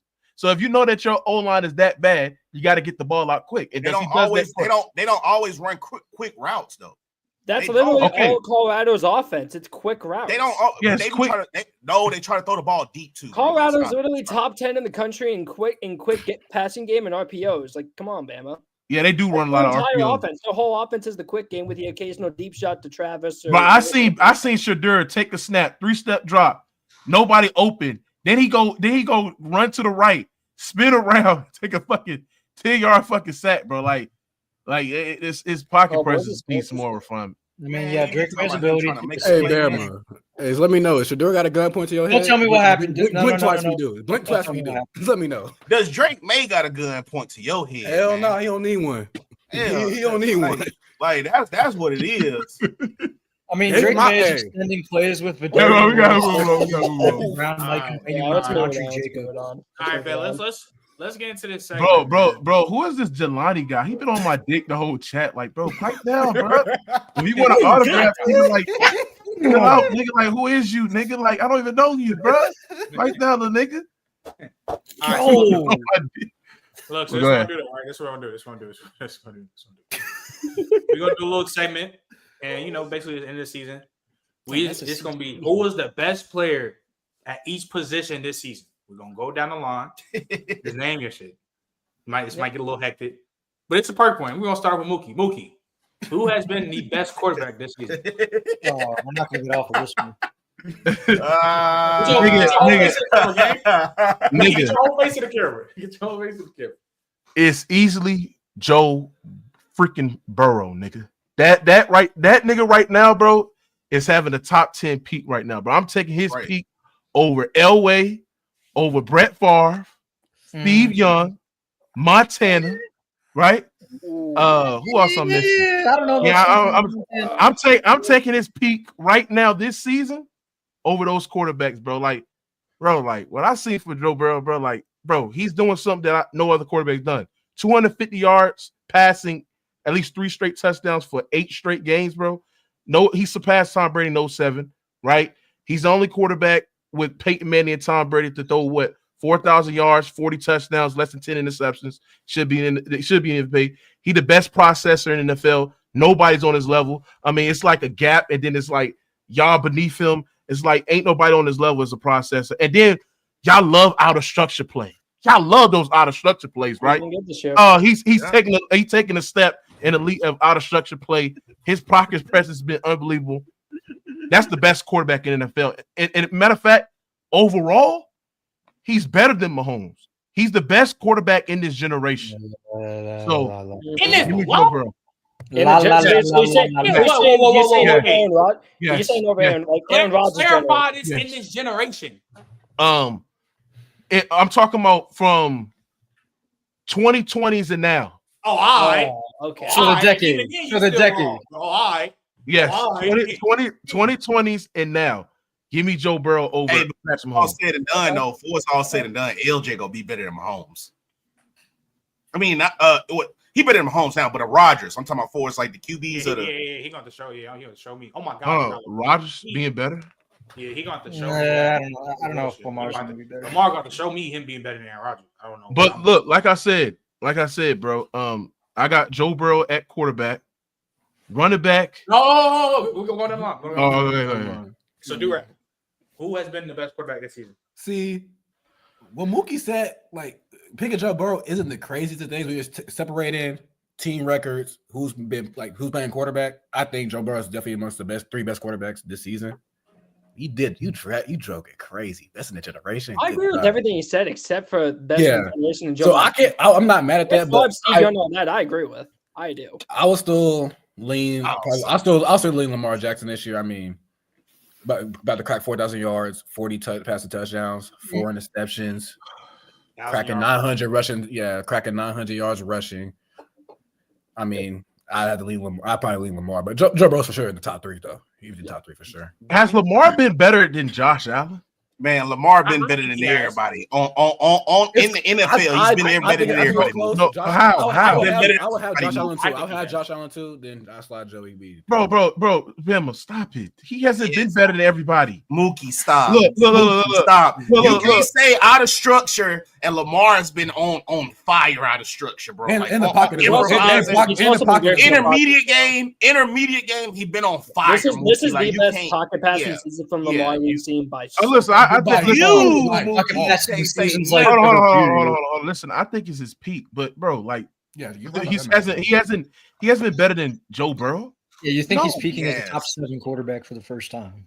This season right here is definitely a top 10 quarterback year by Lamar. Like, I think we can all agree. I mean, I think we can all agree. Like all the names we said, Lamar, Burrow, Allen. All these guys are currently having career years. Yeah, I think like all of them.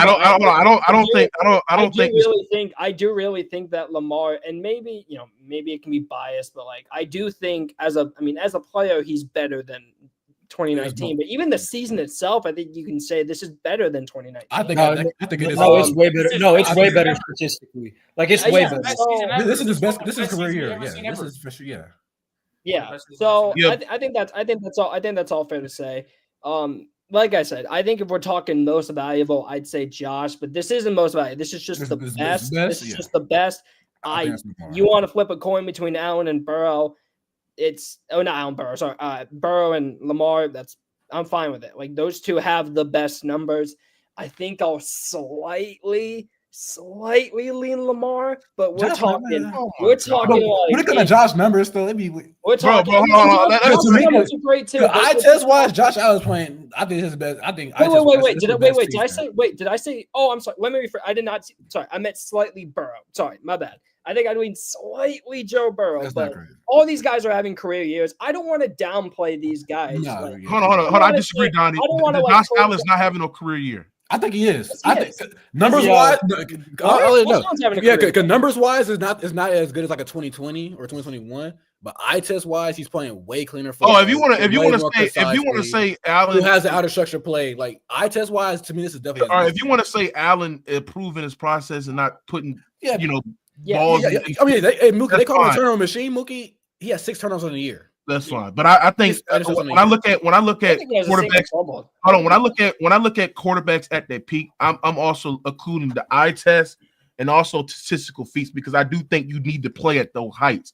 I think the top 2 quarterbacks this season have been, Burrow and Lamar because they have been playing at those unbelievable heights. They've been giving you these. Hold on, who you said? Who was the second quarterback? You said? He said Burrow and Lamar. Burrow and Lamar. You said Burrow and Lamar. Lamar Jackson came out. Wow. Listen, I said, listen. Progression, Mookie. Hey, progression, man. We want to see. Yeah, we're getting there. But hold on. But hold on. But it's a gap because I think Joe Burrow has been better than anybody. That's then fine. you got Lamar. Then you got I think it's a gap, but Joe Burrow's having a great damn good year. Joe Burrow has been outstanding. All three of them. Like ever given Lamar though, so I think leaving it at that would be. Like I just hate that the media is trying to tear down the other guys while praising whoever they want to narrative. All these guys are playing great. All of them are tier 1 quarterbacks. They're all fantastic. They're all going to be future first ballot Hall of Famers. Every single one of them. So I just hate that the media is trying to push 2 guys down and raise one or whatever. I mean, but Donnie, that's the thing. When you have these talks and when you have these conversations of, the MVPs, and I think that the MVPs has been basically between Lamar and Josh Allen because these guys have team success, statistical feats as well, and this is how they do it. It's like I am seeing a lot of hypocrisy in how they're judging the MVP award. You know what I'm saying? And that's the thing about the football discourse is that we get infatuated by narratives and winning. And it's just like, when can we all just watch the games and look at the film and look at how good these quarterbacks has been more valuable? And then when I'm looking at this guy like Joe Burrow, I'm like, bro, this guy is just, he's reminded me of my favorite quarterback all time, bro. And Drew Brees, but just this man is just outstanding, bro. And and Lamar Jackson too. I mean, I never think that Lamar Jackson was going to reach the level of passing, even though Derrick Henry is open up passing situations for Lamar Jackson down the middle. You know what I'm saying? And teams are bringing extra to the box in that I formation and shit like that, right? I mean, it's open up. But Lamar's layer throwing and the accuracy in the middle of the field it's been better this year. So I just this man Joe Burrow, what a quarterback, and like just watching him on the field, just damn. Nah, bro, you glazed. I'm like, damn. But yeah, I would say. I mean, listen, the top 3 quarterbacks this year has been Burrow, Allen, Lamar, whatever you got it. You know what I'm saying is how you value it. I just think that's been the consistency. Yeah. So, Donnie, who has been the best quarterback to you this season? Well, I mean, like I said, they're all 3 great. If we're talking most valuable, I would say it's Allen, just because I think he is just doing an unbelievable carry job. But in terms of the best, I'd say it's slightly Burrow, just slightly. Like he's been doing everything he's been asked to, and this is the best year he's having.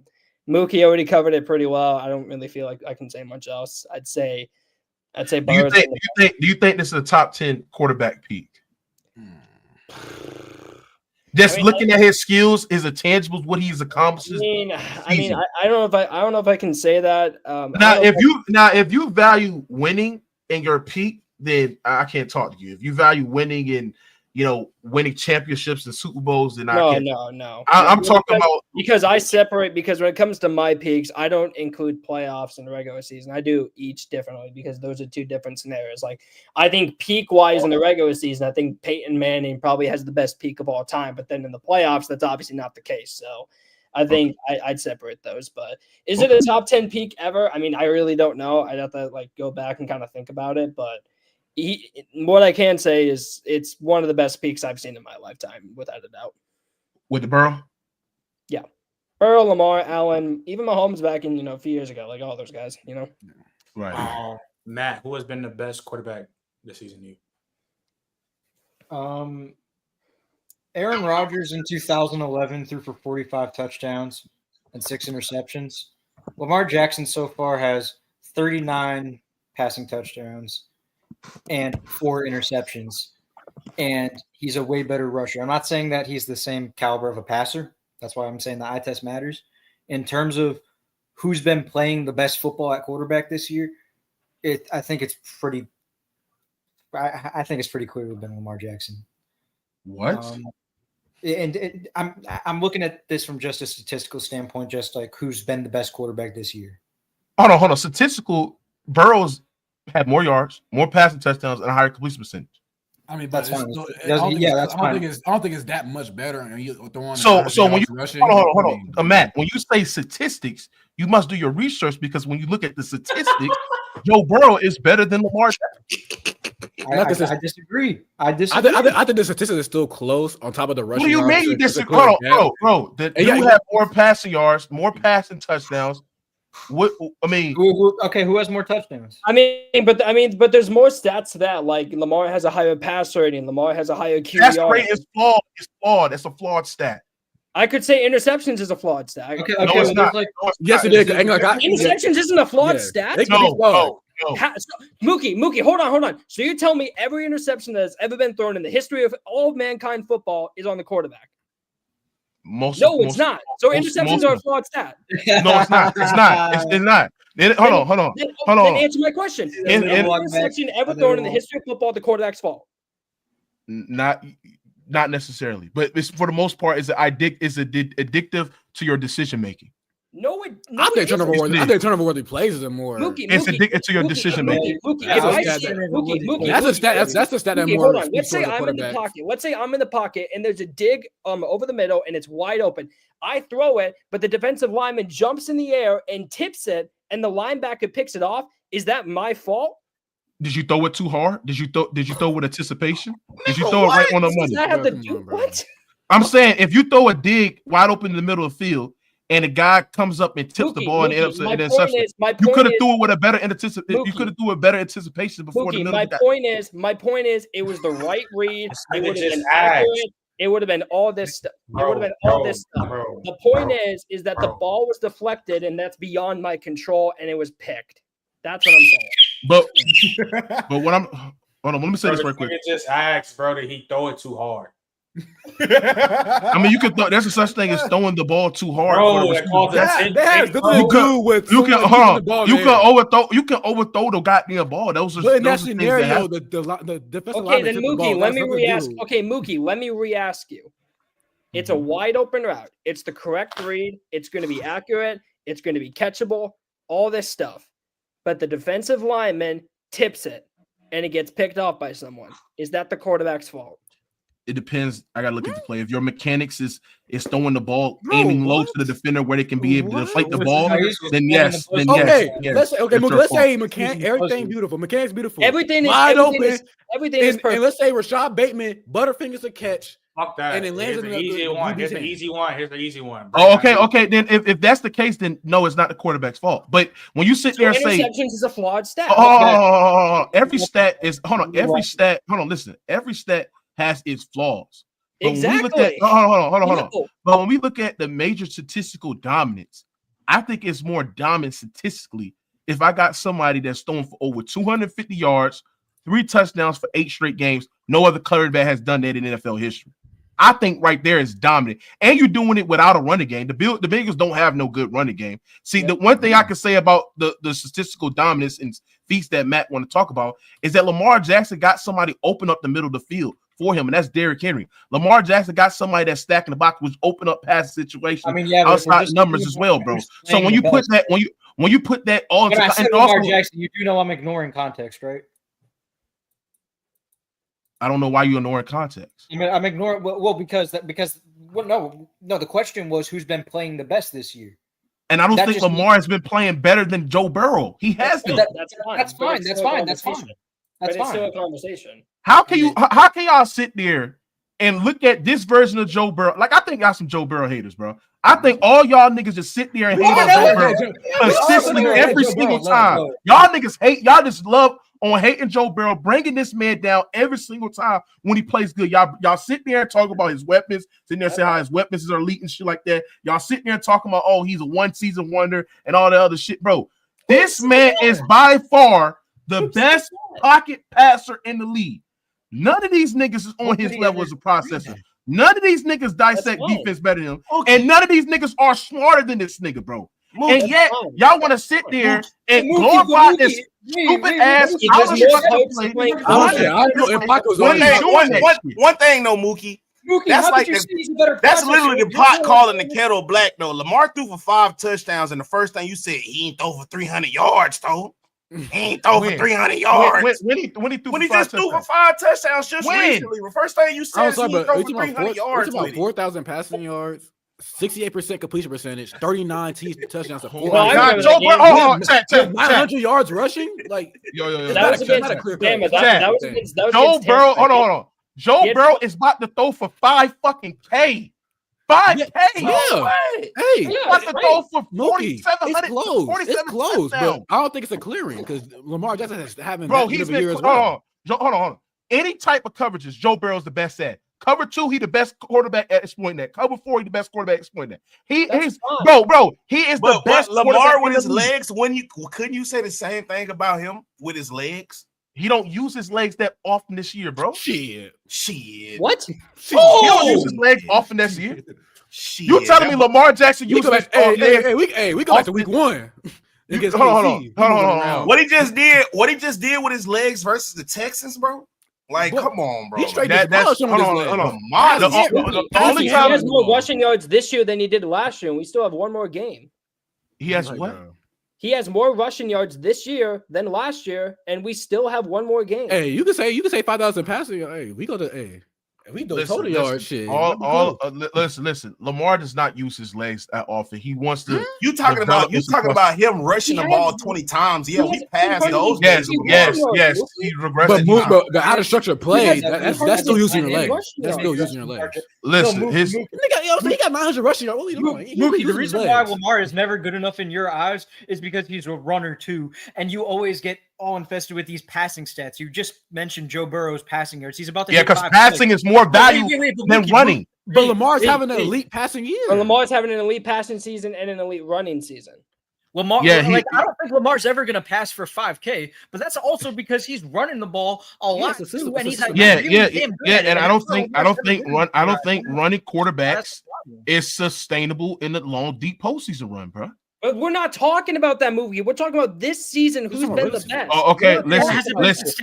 In this season, yes, Lamar Jackson's been good, phenomenal statistically as a passer. But the thing that you got to understand, is he the level of passer as Joe Burrow?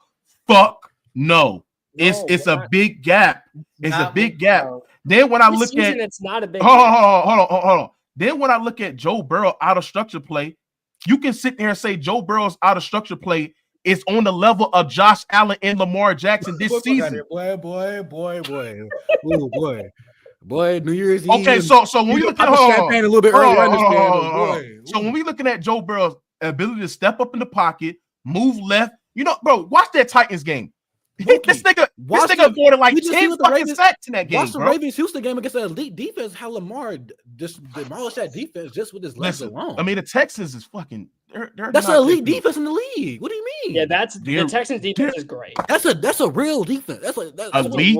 Come on, bro. Yeah, that's elite. That's an elite defense. They're not no elite defense. No, yes, no. they are. What? No, they're not. I consider. Who's an elite defense then? Chiefs elite. Eagles elite. The Texas defense been more. Who else? Fucking. The Texas defense hasn't been great. Bottom 10 in points allowed. They're top 6 in turnovers. I'll probably tell you the Texas defense is better than the Chiefs. They've been consistent all year. That Ravens game was the one game where they got demolished, but at the same time, the offense gave them no favor.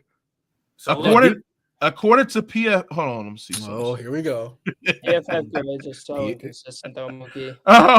According to PFF, the Texans got a 11th rated defense, bro. Mm-hmm. Oh yeah, the Broncos defense is better, and then the Steelers defense. So yeah, I consider those defense elite. But yeah, bro, listen, Lamar, he shot me this year with his development, his passing. But bro, he's not been better than Joe B, bro. Joe Shiesty. I mean, did y'all see that game against the Broncos? That's a definition of a carry job. That's a definition of putting your team on your back and be Superman. See, Bama, you love when quarterbacks Superman. That's a carry job? You love when quarterbacks get it done in the clutch. I ain't know two receivers having 100 yards apiece is a carry job. But hey, what Joe Burrow did, boy, that was goddamn a definition of just taking it over, brother. I don't know. He took over, but carry job is obviously. Mookie, I want to ask you one question, and then after we can move on. Was that a bigger carry job than Josh Allen versus the Lions? Fuck no. Nigga, Josh Allen gets the Lions. Joe Brady was scheming up things open. Like he was Can dissecting. I get an answer? I don't look. No, that's not a carry job. No. I look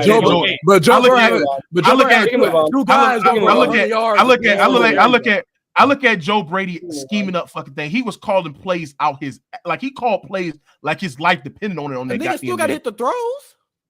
Yeah, but he was, bro. They were playing cover one man, bro. And he was running a wheel route and a fucking drag and fucking a misdirection, bro. That is the perfect play you can run against that type of cover. So before. You know what we're gonna do? So this one, we're gonna do the best offensive. So we can wrap it up, get it over. So yeah, we're gonna do offense only. But Bama, since we gotta get to you, who do you think has been the best quarterback this season? Lamarvelous, man. Lamarvelous. Joey B been good too, though. I'm not mad. But honestly, bro, honorable mention though, Sammy D, man. Respect that dude, bro. Sammy D balled out this year, bro. He was in MVP talks. Honestly, bro, kind of rejuvenated his career, bro, because hearing a lot of people, bro, we are very quick to write Sam Darnold off for some reason, bro. We want him out the league. We want him playing for the Argonauts sometimes. That's what it sounds like. And for him to still be up in the league, 4K passing, 30-plus touchdowns, bro, his team, 2 losses, fighting for the first seed, dog. Honorable mention is Sammy D, too. But I would probably go with Lamar just because he fixed a lot of his glaring issues. He had, I've never seen this before. Literally, I'm an old head, bro. I'm about to turn 33 in a couple hours, 6 more hours. Happy early birthday, my boy. Dog, when I say this is the biggest leap I've seen from a scram, because I'm like Mookie too. I hate scrambling quarterbacks for a lot of reasons. They just bad in structure. They make horrible reads. I hate scrambling quarterbacks. But the leap Lamar has made in the intermediate game this year, I've never seen that improvement from a QB. That's why I gotta give it to him, bro. Because I was looking for him to have some sailed passes out, because when he kind of threw that ball to Isaiah Likely, I was like, oh, there it is. That's where Lamar finna start. You know what I'm saying? Outside the numbers, he still got to get better at that, though. I mean, he needs somebody better than Zay Flowers, though. Them boys, I don't know, bro. I still feel like they need they need a level better receiver, bro. They still need they got great. Hold on. They got great receivers. What are you talking about, bro? Oh, here we go. Okay, we're not doing this again. Anyways, I'm gonna go Lamar. I'm gonna go Lamar, and for my honorable mention, I gotta go Sammy D, bro. All right, so bet. Next one. Does anybody think the best running back in this season has not been Saquon Barkley? Be for real. Andre Stevenson. Okay. It has been moved on. Put your damn hand down. Put your damn hand down. Keep pushing. Because this is the thing. I know y'all gonna glaze Saquon because he's about to break the record, but any caliber of running back on this level could do the same shit against that generational line. That's a generational line. Yeah, I'm sure. We're gonna disagree. And hold on. How many attempts this man Saquon Barkley has this year? Let me check this shit. You know what I'm saying? Because I gotta get to 2,000 yards. You said what? I mean, him getting carries. I'm not mad at that, though. You got reached 2K. So what are you talking about? Let's see. So Saquon Barkley this year, chat. I'm not mad at him and his carries though, Mookie. I'm not hearing that shit, bro. I'm not hearing No, but I don't. You need hella carries to get 2,000 yards. Saquon Barkley has 345 attempts. How many do you have? 345 attempts. Regardless, though. 345, Trent. He had three. And Derrick Henry only has 305. Yo, run me back. When Derrick Henry had 2K, how many carries did he have? 349. No, 378. 378. Yeah. Hold on, Derrick Henry when he had 2K. In 2020. In 2020, he had 378. That boy the king, boy. Yeah, that boy ran. And Saquon's doing this on how many less attempts than what Derrick Henry had 2K? In 2022, Derrick Henry had 350 attempts. I know he's not about to do the carry argument. But first of all, I know he's not about to do that. That's different because at the end of the day, he don't have no generational O-line like the Eagles got, bro. Bro. The Titans I'm not finna O-line tax that man though. The Titans y'all O-line tax. Y'all hold on. Y'all niggas so hypocritical. Y'all O-line tax the great Emmitt Smith, nigga. Y'all O-line tax him, bro. Some regular shit. Why every running back that has broke 2,000? No. Every running back that has broke 2,000 yards has had a great online. Even when Barry broke it, he still had all them years. He had an all-pro tackle. And that's why I think Saquon is better. You don't just run for 2,000 yards. That's why I think Derrick Henry's better. That's why I think Derrick Henry's better. Nigga, Derrick Henry has a great O-line with him. No, they O-line at the Titans when he ran for 2K. Their O-line was the best in the league. O-line was top 5. He had a top 5 O-line. Bro. I'm talking about this year. The Ravens don't have no generational O-line like the Eagles. He still had a good O-line. Mookie, but it's still top 5 in football. It's still great. The Ravens ain't got no top 5 O-line. What are you talking about? Yes, they do. No, they don't. You said what? Yes, the Ravens ain't got no top 5 O-line. Ravens have a top 5. Ronnie Stanley's been great. Ronnie Stanley's been great, and Tyler Linderbaum's a top 3 center. This is a great O-line. Ronnie Stanley's having a bounce back year. Lane Johnson missed games. Lane Johnson did a lot of missed games. Oh my god. Later missed game. Pause. Jordan Mailata's missed. I think he's on IR. Lane Johnson has missed games. What are we doing? Stop. Let's not stop. Like, can we stop? Please. Bro, we see Saquon with a bad O-line cook up anyway. So Saquon has been the best running back in the game. Period. No, he has not. Yes, he has. He's been clear cut the best. No, because the only reason why you saying it because of stats.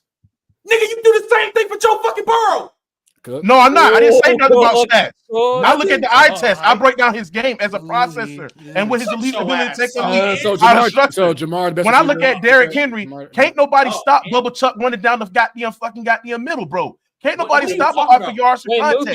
He's one of the best running back at fucking established runs outside the contact. All of Derrick Henry's big hole runs have been wide the fuck open. What are you talking about? No, it has not. What?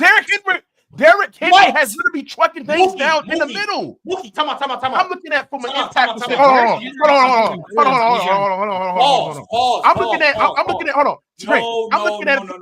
on, Trent. I'm looking at from an impact standpoint. No, time out. No, I'm not letting you get this off. Derrick Henry is the definition of a north and south running back. He is not going to be like in Saquon where he can juke 2 niggas and break that shit off for 80. He can't. He's a north and south guy. Every single Derrick Henry run this year has been wide open gaps. The same shit you try to talk about from Saquon Barkley applies to Derrick Henry. What are we talking about? Yes, and Derrick Henry has better vision running between the tackles than Saquon. He's better. You said Derrick Henry has better vision than Saquon Barkley? That's in the top 5 biggest lies of 2024. Yes. He has better vision running between the tackles than Saquon. He's better after yards at the contact than Saquon. You put Derrick Henry. Put Derrick Henry with that fucking generational O-line. What the hell do you think he'll be doing? And let me tell you something. Let me tell you something. This the fucking nail in the fucking coffin. This gonna put all y'all niggas in the goddamn body bag. Mookie, because I agree. Hold on. Saquon Barkley is not elevating Jalen Hurts' game. Jalen Hurts is still the fucking same quarterback. Because he's still the same fucking quarterback.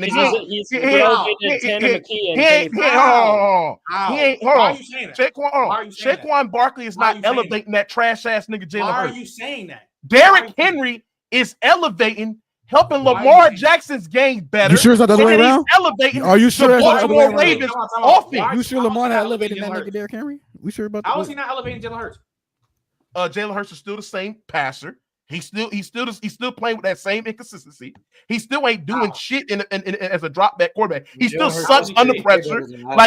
He's still the same goddamn quarterback. He's still ass. He's still goddamn ass, bro. I mean, when the nigga has peaked, though, I mean, he peaked though.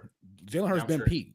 I mean, this is Hurts' like second best season. He's talking about, oh, he's not elevated. Hold on, let me ask y'all something. Hold on. Y'all niggas played football before. Y'all played football before. Who do you fear? And hold on. Who do you fear in open space? Who do you fear in open space, nigga? I fear a nigga that's 6. I fear Saquon Barkley more. 350 fucking pounds. I fear Saquon Barkley more than Derrick Henry. 1 and 2 niggas. I fear Saquon Barkley more than Derrick Henry. So we talking about elevated quarterback. I feel Derrick Henry big ass. Barkley brings more to the table than Derrick Henry. He can run your ass over, run by you, skip on you, and juke you out your fucking socks. What are you talking Also, about? the receiving gap is. I mean, according to that logic, I would fear William Perry more than I would fear Saquon. Get on the fact that you said Saquon Barkley. I mean, Derrick Henry has better vision than Saquon Barkley. You're fucking lying. Yeah, That's so bad. He does. That's such understood. He does. He has a better vision. Let's not forget. You try to make it seem like, oh, Saquon's just running off behind straight open holes. So the fuck is Derrick Henry? Derrick Henry's not juking nobody. He can't. He's 6'3", Yes, he is. Yes, he is. That's a lie. That's a lie. He's 6'3", 250. That's a never been lie. Bro, Derrick Henry is quick and explosive for his fucking size. He knows Derrick Henry. He's quick and explosive. I'm gonna get it. Make it cut. Derrick Henry is. I'm gonna put my shoulder into your chest. Derrick Henry is graded the best runner between the tackles this season. He has more 10-yard long runs than fucking goddamn Saquon Barkley. 10+ yard runs than Saquon Barkley. Maybe that's because. What are we talking about, bro? He got more 10+ yard runs than Saquon fucking Barkley. He's trying to sit there and tell you he's a better fucking runner. Don't you think having Tyler win the ball that helps the O-line? Wait, come on. That hurts his case because he was talking about this O-line shit. You don't get good. No. Derrick Henry is seeing more defenders in the box than Saquon Barkley. You know why? Because Saquon Barkley got better weapons. He got niggas on the outside. He got generational weapons. You ain't stacking no box for no fucking Saquon Barkley. I thought Zay Flowers was the weak though. He's lying. They been hurt. AJ Brown and Devontae Smith have been hurt a lot this season. And Dallas Goedert. Box just like fucking Derrick Henry. And Dallas Goedert. Like what? Yeah, what are you talking about, bro? This is sad. This is sad. Yeah, this is sad. This is sad because y'all overrate this nigga Saquon Barkley, bro. Yeah, I'm sure. Y'all overrate this nigga, bro. Just like talking about, oh, Joe Burrow's been peaking. So is Saquon fucking Barkley. You ain't that many running backs ever better than Saquon Barkley. Only reason I can't hold Saquon Barkley this year because he broke 2K in 16 games. What are we talking about? I don't care about that other record because, like I said, you got to do that shit in 16 games for me to respect it because they keep throwing on like extra games on top of these. So you say his numbers are inflated? Like, no, his numbers aren't inflated because he broke it on in week 17. No, I'm saying when he beat that Dickerson. That Dickerson, that Dickerson one won't count. The same thing with Brock Bowers. Like I respect Brock Bowers for doing what he did in 16 games. But Mike Ditka did that shit in 14 games, and he only had 59 receptions. Like Mike Ditka really went stewy. Jim Brown rushed for 1,812 games, so like not argue that was like the best running back season ever. Yeah, because he averaged 129 yards a game. He would have ran for 2,000 yards twice off that metric because he only played 12 games. If he would have played 16 games, Jim Brown would have ran for 2,000 3 times, like literally 3 times. That's why I say Jim Brown is the greatest running back of all time. If we going off of that, a lot of I know a lot of people just don't like it because it was like 19. You watch Jim Crow basketball? You watch Jim Crow football? Bro, you gotta. Why wouldn't you watch football? The first black person. Like, come on, bro. That shit. Shout out Jim Brown. And hold on. And who did Matt say somebody was better than? Yeah, he said, stop. We're not getting into that. We're not getting into Jamar Chase. Oh my God, we're doing that in the off season. Like I said, Bama, salute to Jim Brown. I'm sorry. Oh, Trent, I want to let y'all know this. This is a new thing this is very, very a good stat. Missed tackles forced after rush. Derrick Henry is the leader at that at 71, bro. This motherfucker is a fucking killer motherfucker. Yeah, we This know nigga's he's a a better dog. tackle breaker. We know. Woo! Yeah. Derrick Henry's a tackle breaker for sure. They made that nigga in the lab. Yeah, that's for sure. Yeah, and That's why Saquon he's- Barkley, he been made in the Saquon lab was also too. made in the lab. He hurdled a nigga backwards. I'm gonna tell y'all this And shit made too. in the fucking lab. He hurdled a nigga backwards. I'm gonna tell y'all this shit too. He hurdled a grown man. A grown man in an NFL game backwards. I'm gonna tell y'all. I'm gonna tell y'all this shit too, Chad. If you put Christian McCaffrey on that Eagles team, I'm he'll sure. do the same. Yeah, I'm sure. Hey, Trey. He said elevated quarterbacks. I wanted to ask it. He had the same O-line last year. What did he went from 1,500, 1,400. He got nowhere near to Saquon. Listen, if you put him in that same position, what you think he'll be doing? Yeah, I'm sure. What you think he'll be doing? Barkley has never been I the level. don't think Christian. These are the running backs I think that will probably do what Saquon doing. You got Henry, you got Chubb, pre-injury. I don't know if we're gonna get the same Chubb, but pre-injury Chubb. What's my boy over there in Atlanta? B. John, my boy in Atlanta. Bucky Irvin. Nah, hell no. Hell no. Shout out my dog Bucky. You're Bucky. Move on. Bucky a dog, but You're Bucky. maybe Jameer, but I don't see it. Maybe Jonathan Taylor. Maybe. Oh yeah. Jonathan Taylor. Yeah. He went 1,800 with the Colts, so I wouldn't be. Yeah. Them the only running backs I see doing what McCaffrey. Y'all can lose me with that shit. Yeah. Y'all miss me with CMC, Gibbs. Like I don't know, bro. I fuck with Gibbs. Y'all know I'm a Bama fan. I don't know though, bro. It's I don't know. I don't think Gibbs. He had the same level of situation last year and didn't get close to what Saquon. Hold on. Whoa.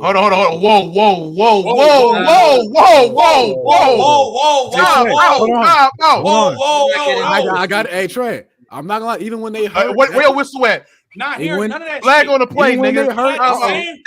Nigga, they ain't safe, bro. Ain't safe. They ain't got. Y'all do it. Y'all had a great run blocking online last year. No, we had a good run scheme. You had a great run blocking online. Run scheme. Blocking? Yeah. No. What? Yeah, I'm sure. Hell no. Everything looked good when you got 71 leading the block. Bro, I said the same level of situation, bro. The 49ers online run game last year was still great. We're not gonna sit here and fucking lie, act like it wasn't. And you still had top tier weapons with the last. I ain't gonna lie. I'm gonna tell y'all something. You had the best tight end in the game. You had Debo out there, and you still had Brandon Ayuk in his breakout year. Derrick Henry is and you got to factor in the longevity. Derrick Henry been doing this shit for like. The fuck I gotta do anything? No. I'm about to say something. I think Derrick Henry is like a top 5 rusher, pure runner rusher between the tackles all time. That's not crazy. Yeah, I mean that's not crazy. I'm not crazy at all. Maybe yeah. This with the way that he's doing it with, like he's been outstanding. He's unbelievable. And I didn't think Derrick Henry was going to do that because y'all gotta understand the conversations about Derrick Henry going into the Ravens is that he wasn't the same player. He was washed. So same with Saquon Barkley. No, it was not. Because Saquon was it was not. Saquon was scoring spurts with the Giants. Saquon was good with the Giants. They were no fucking. Of course, Saquon was good with the Giants, but he got hurt last year. And the season that he had last year, he had like 3.7 yards per carry. That's all people were spamming. Oh yeah, I think Saquon Barkley. This is how about need to move this and that. Blah, blah, blah, blah. People were saying Saquon was. They were shitting on Saquon Barkley. They were. Trent, just because a few people were shitting on Saquon, it's not a few. That wasn't the majority of the football discourse. That was not the majority. The majority of people. Before the season, just like Derrick Henry, people were saying Saquon Barkley wasn't a top 5 running back. I heard Breece Hall was better than him. I heard all these running backs are better than Saquon Barkley. They were saying the same shit applying to Derrick Henry too. They were both saying the same shit for both of them. They were. I swear to God. Hey, Derrick Henry got 11,000 yards in 9 years. That nigga told that bitch though. Yeah, Derrick Henry the truth. He played one more year. He could probably finish with 13K on the season, 100+ touchdowns. I ain't gonna lie, yeah, he might be a great, bro. And they rush for 2K. Yeah, he might really be a top 5 running back. I think is Ravens gonna rush their starters this year? The last game? No, they have to play him because they haven't won the division yet. They haven't won the division. So right, let's get to. So he'll probably get 19. Let's get to these last two. I'm gonna start with you, Bama. Bama, who's been the best wide receiver this season? This season, probably Chase or yeah, it's probably just Chase, bro. Triple crown, I mean. Nah, I ain't gonna lie though. Chase has the triple crown. I'm gonna give it to Chase. Puka ball, Mike Evans ball. You missed the one big one.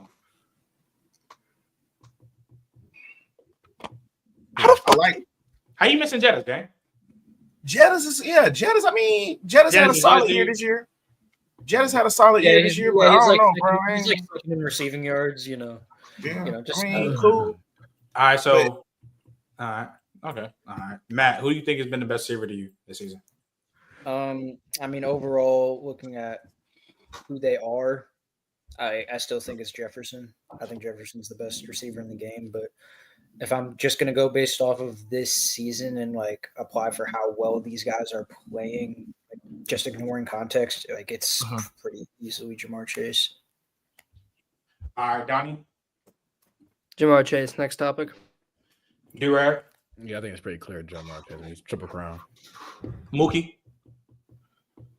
Listen, I would want Donnie to be consistent, like everybody else be consistent on how they just evaluate positions and shit. Because the same reason why y'all say Josh Allen is the most valuable. The thing is, it's two different positions. So hold on. The same reason why y'all say Josh Allen is the most. The question most valuable or the best? Hold on. But you bring that up with Josh Allen. The same reason what y'all do for Josh Allen, say that he's floor raising, he's ceiling raising, and doing great, more load to carry. I mean, that's basically what Jet has been doing. Like, this nigga Justin Jefferson is the best wide receiver in the game. You know what I'm saying? Like, I've seen Jettis play great with, mediocre quarterbacks to still be able to be impactful. I haven't seen that for Jamar Chase. This man taxes Jamar Chase to boost up. You haven't seen that for Jamar Chase? You talking about impact? Bro, I haven't. Listen, what I'm saying is that I haven't seen Jamar Chase outside playing with Joe Burrow, right? And when he played with Jake Browning, he didn't look that elite, bro. Jake, all right. So the Jags game. You need to watch the Jags game. That was one of the worst secondaries in the league last year. You gonna move the goalpost every time because it's crazy. 85% of the reason why the Bengals is what they are is because of Jamar Chase. No, it's not. No, it's not. It's Lee, bro, and Jamar. No, it's not. No, it's not. No, it's not. Bro. When the Bengals made the Super Bowl, when the Bengals made the Super Bowl in 2021, 85% of that reason why is because of fucking Jamar. No, ain't no 85. Literally, with the fifth overall pick, they was finna get, I believe, Penny Sewell or whatever buddy name was. They was finna get an O-line, bro.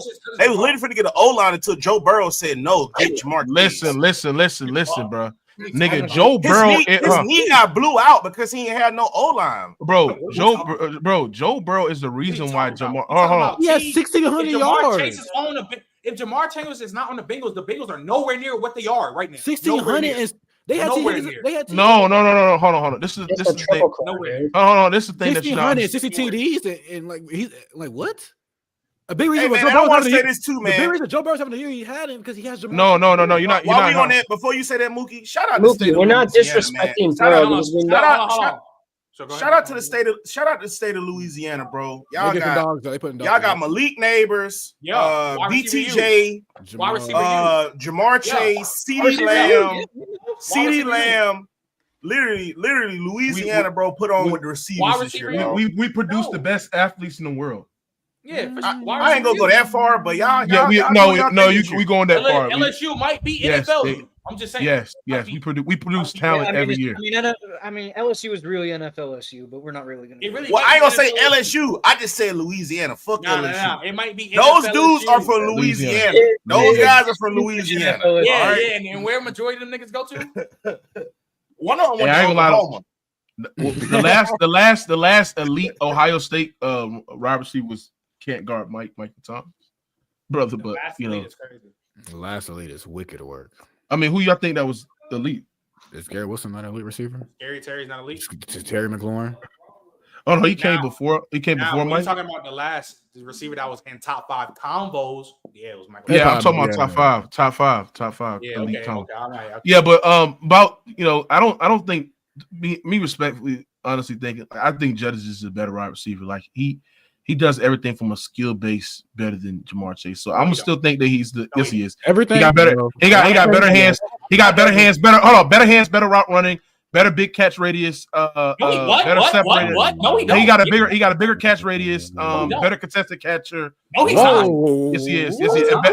he's And he's a better deep threat. He's a better deep threat. No, he's not. What? So you What? probably No, he's not. Mookie bought that champagne early for New Year's. All right, No, he's not. He's not a better deep threat. I really don't want to get into this. He's not a better deep threat. He don't have better Yes. yak than Buddy. He don't. No, I didn't say better yak. I said Chase got better yak, but Jettis And got he's not a better better hands. contested catcher than Jamal. And he's I a don't know- way better I don't route know- runner. The I gap don't and know route why runner. y'all think- I don't know The why y'all gap. think- Yeah, Jettis a better route runner than Yeah, Chase. Yes, for sure. yes, Jettis, sure. for sure. Yeah. But And he's Jettis not got better hands. Like what the fuck? He's not a better contested catcher than him. That is Yeah, Yes, I he is. Yes, he is. I say better hands. Yeah, for sure. Yeah, he got Super better cool. hands. Jettis could be a better receiver, but if we're talking about this season, Jamar Chase has the best season of any receiver. You know what? You know what Jamar is? This is why I fuck with Jamar. Yes, he do drop the ball, but that nigga might have the best I got you moments in football. Like he'll drop the ball, and then you could just tell he look at Joe Burrow and be like, bro, throw it One more time. One more time. I got you. He'll jump. I understand it now. It's just like, wow, he dropped that quick out route. What was it against the Broncos, bro? That was shit. Right hit dead on this money. I said, And what happened? They go right back to him, and he just, he got Patrick Surtain, and he just, get off me. Like I'm like, bro, he made in the lab, bro. Like, all right. So I got a question. I got a question. Yeah, when we gonna start saying Tyreek Hill fell off? I'm not saying he is, but for the people who don't care about context, next season, and he getting 30, and he's 30 years old. I know how people get with getting older receivers. When is he gonna get the follow up? Hey Trent, next year if you doing the same I next wanna year, ask then I'll give it to that. Because, bro, next because season I'll give you that. If you do the he same 30, thing, he 30. His hands always been iffy. Trent, his hands always been iffy. I just want to ask.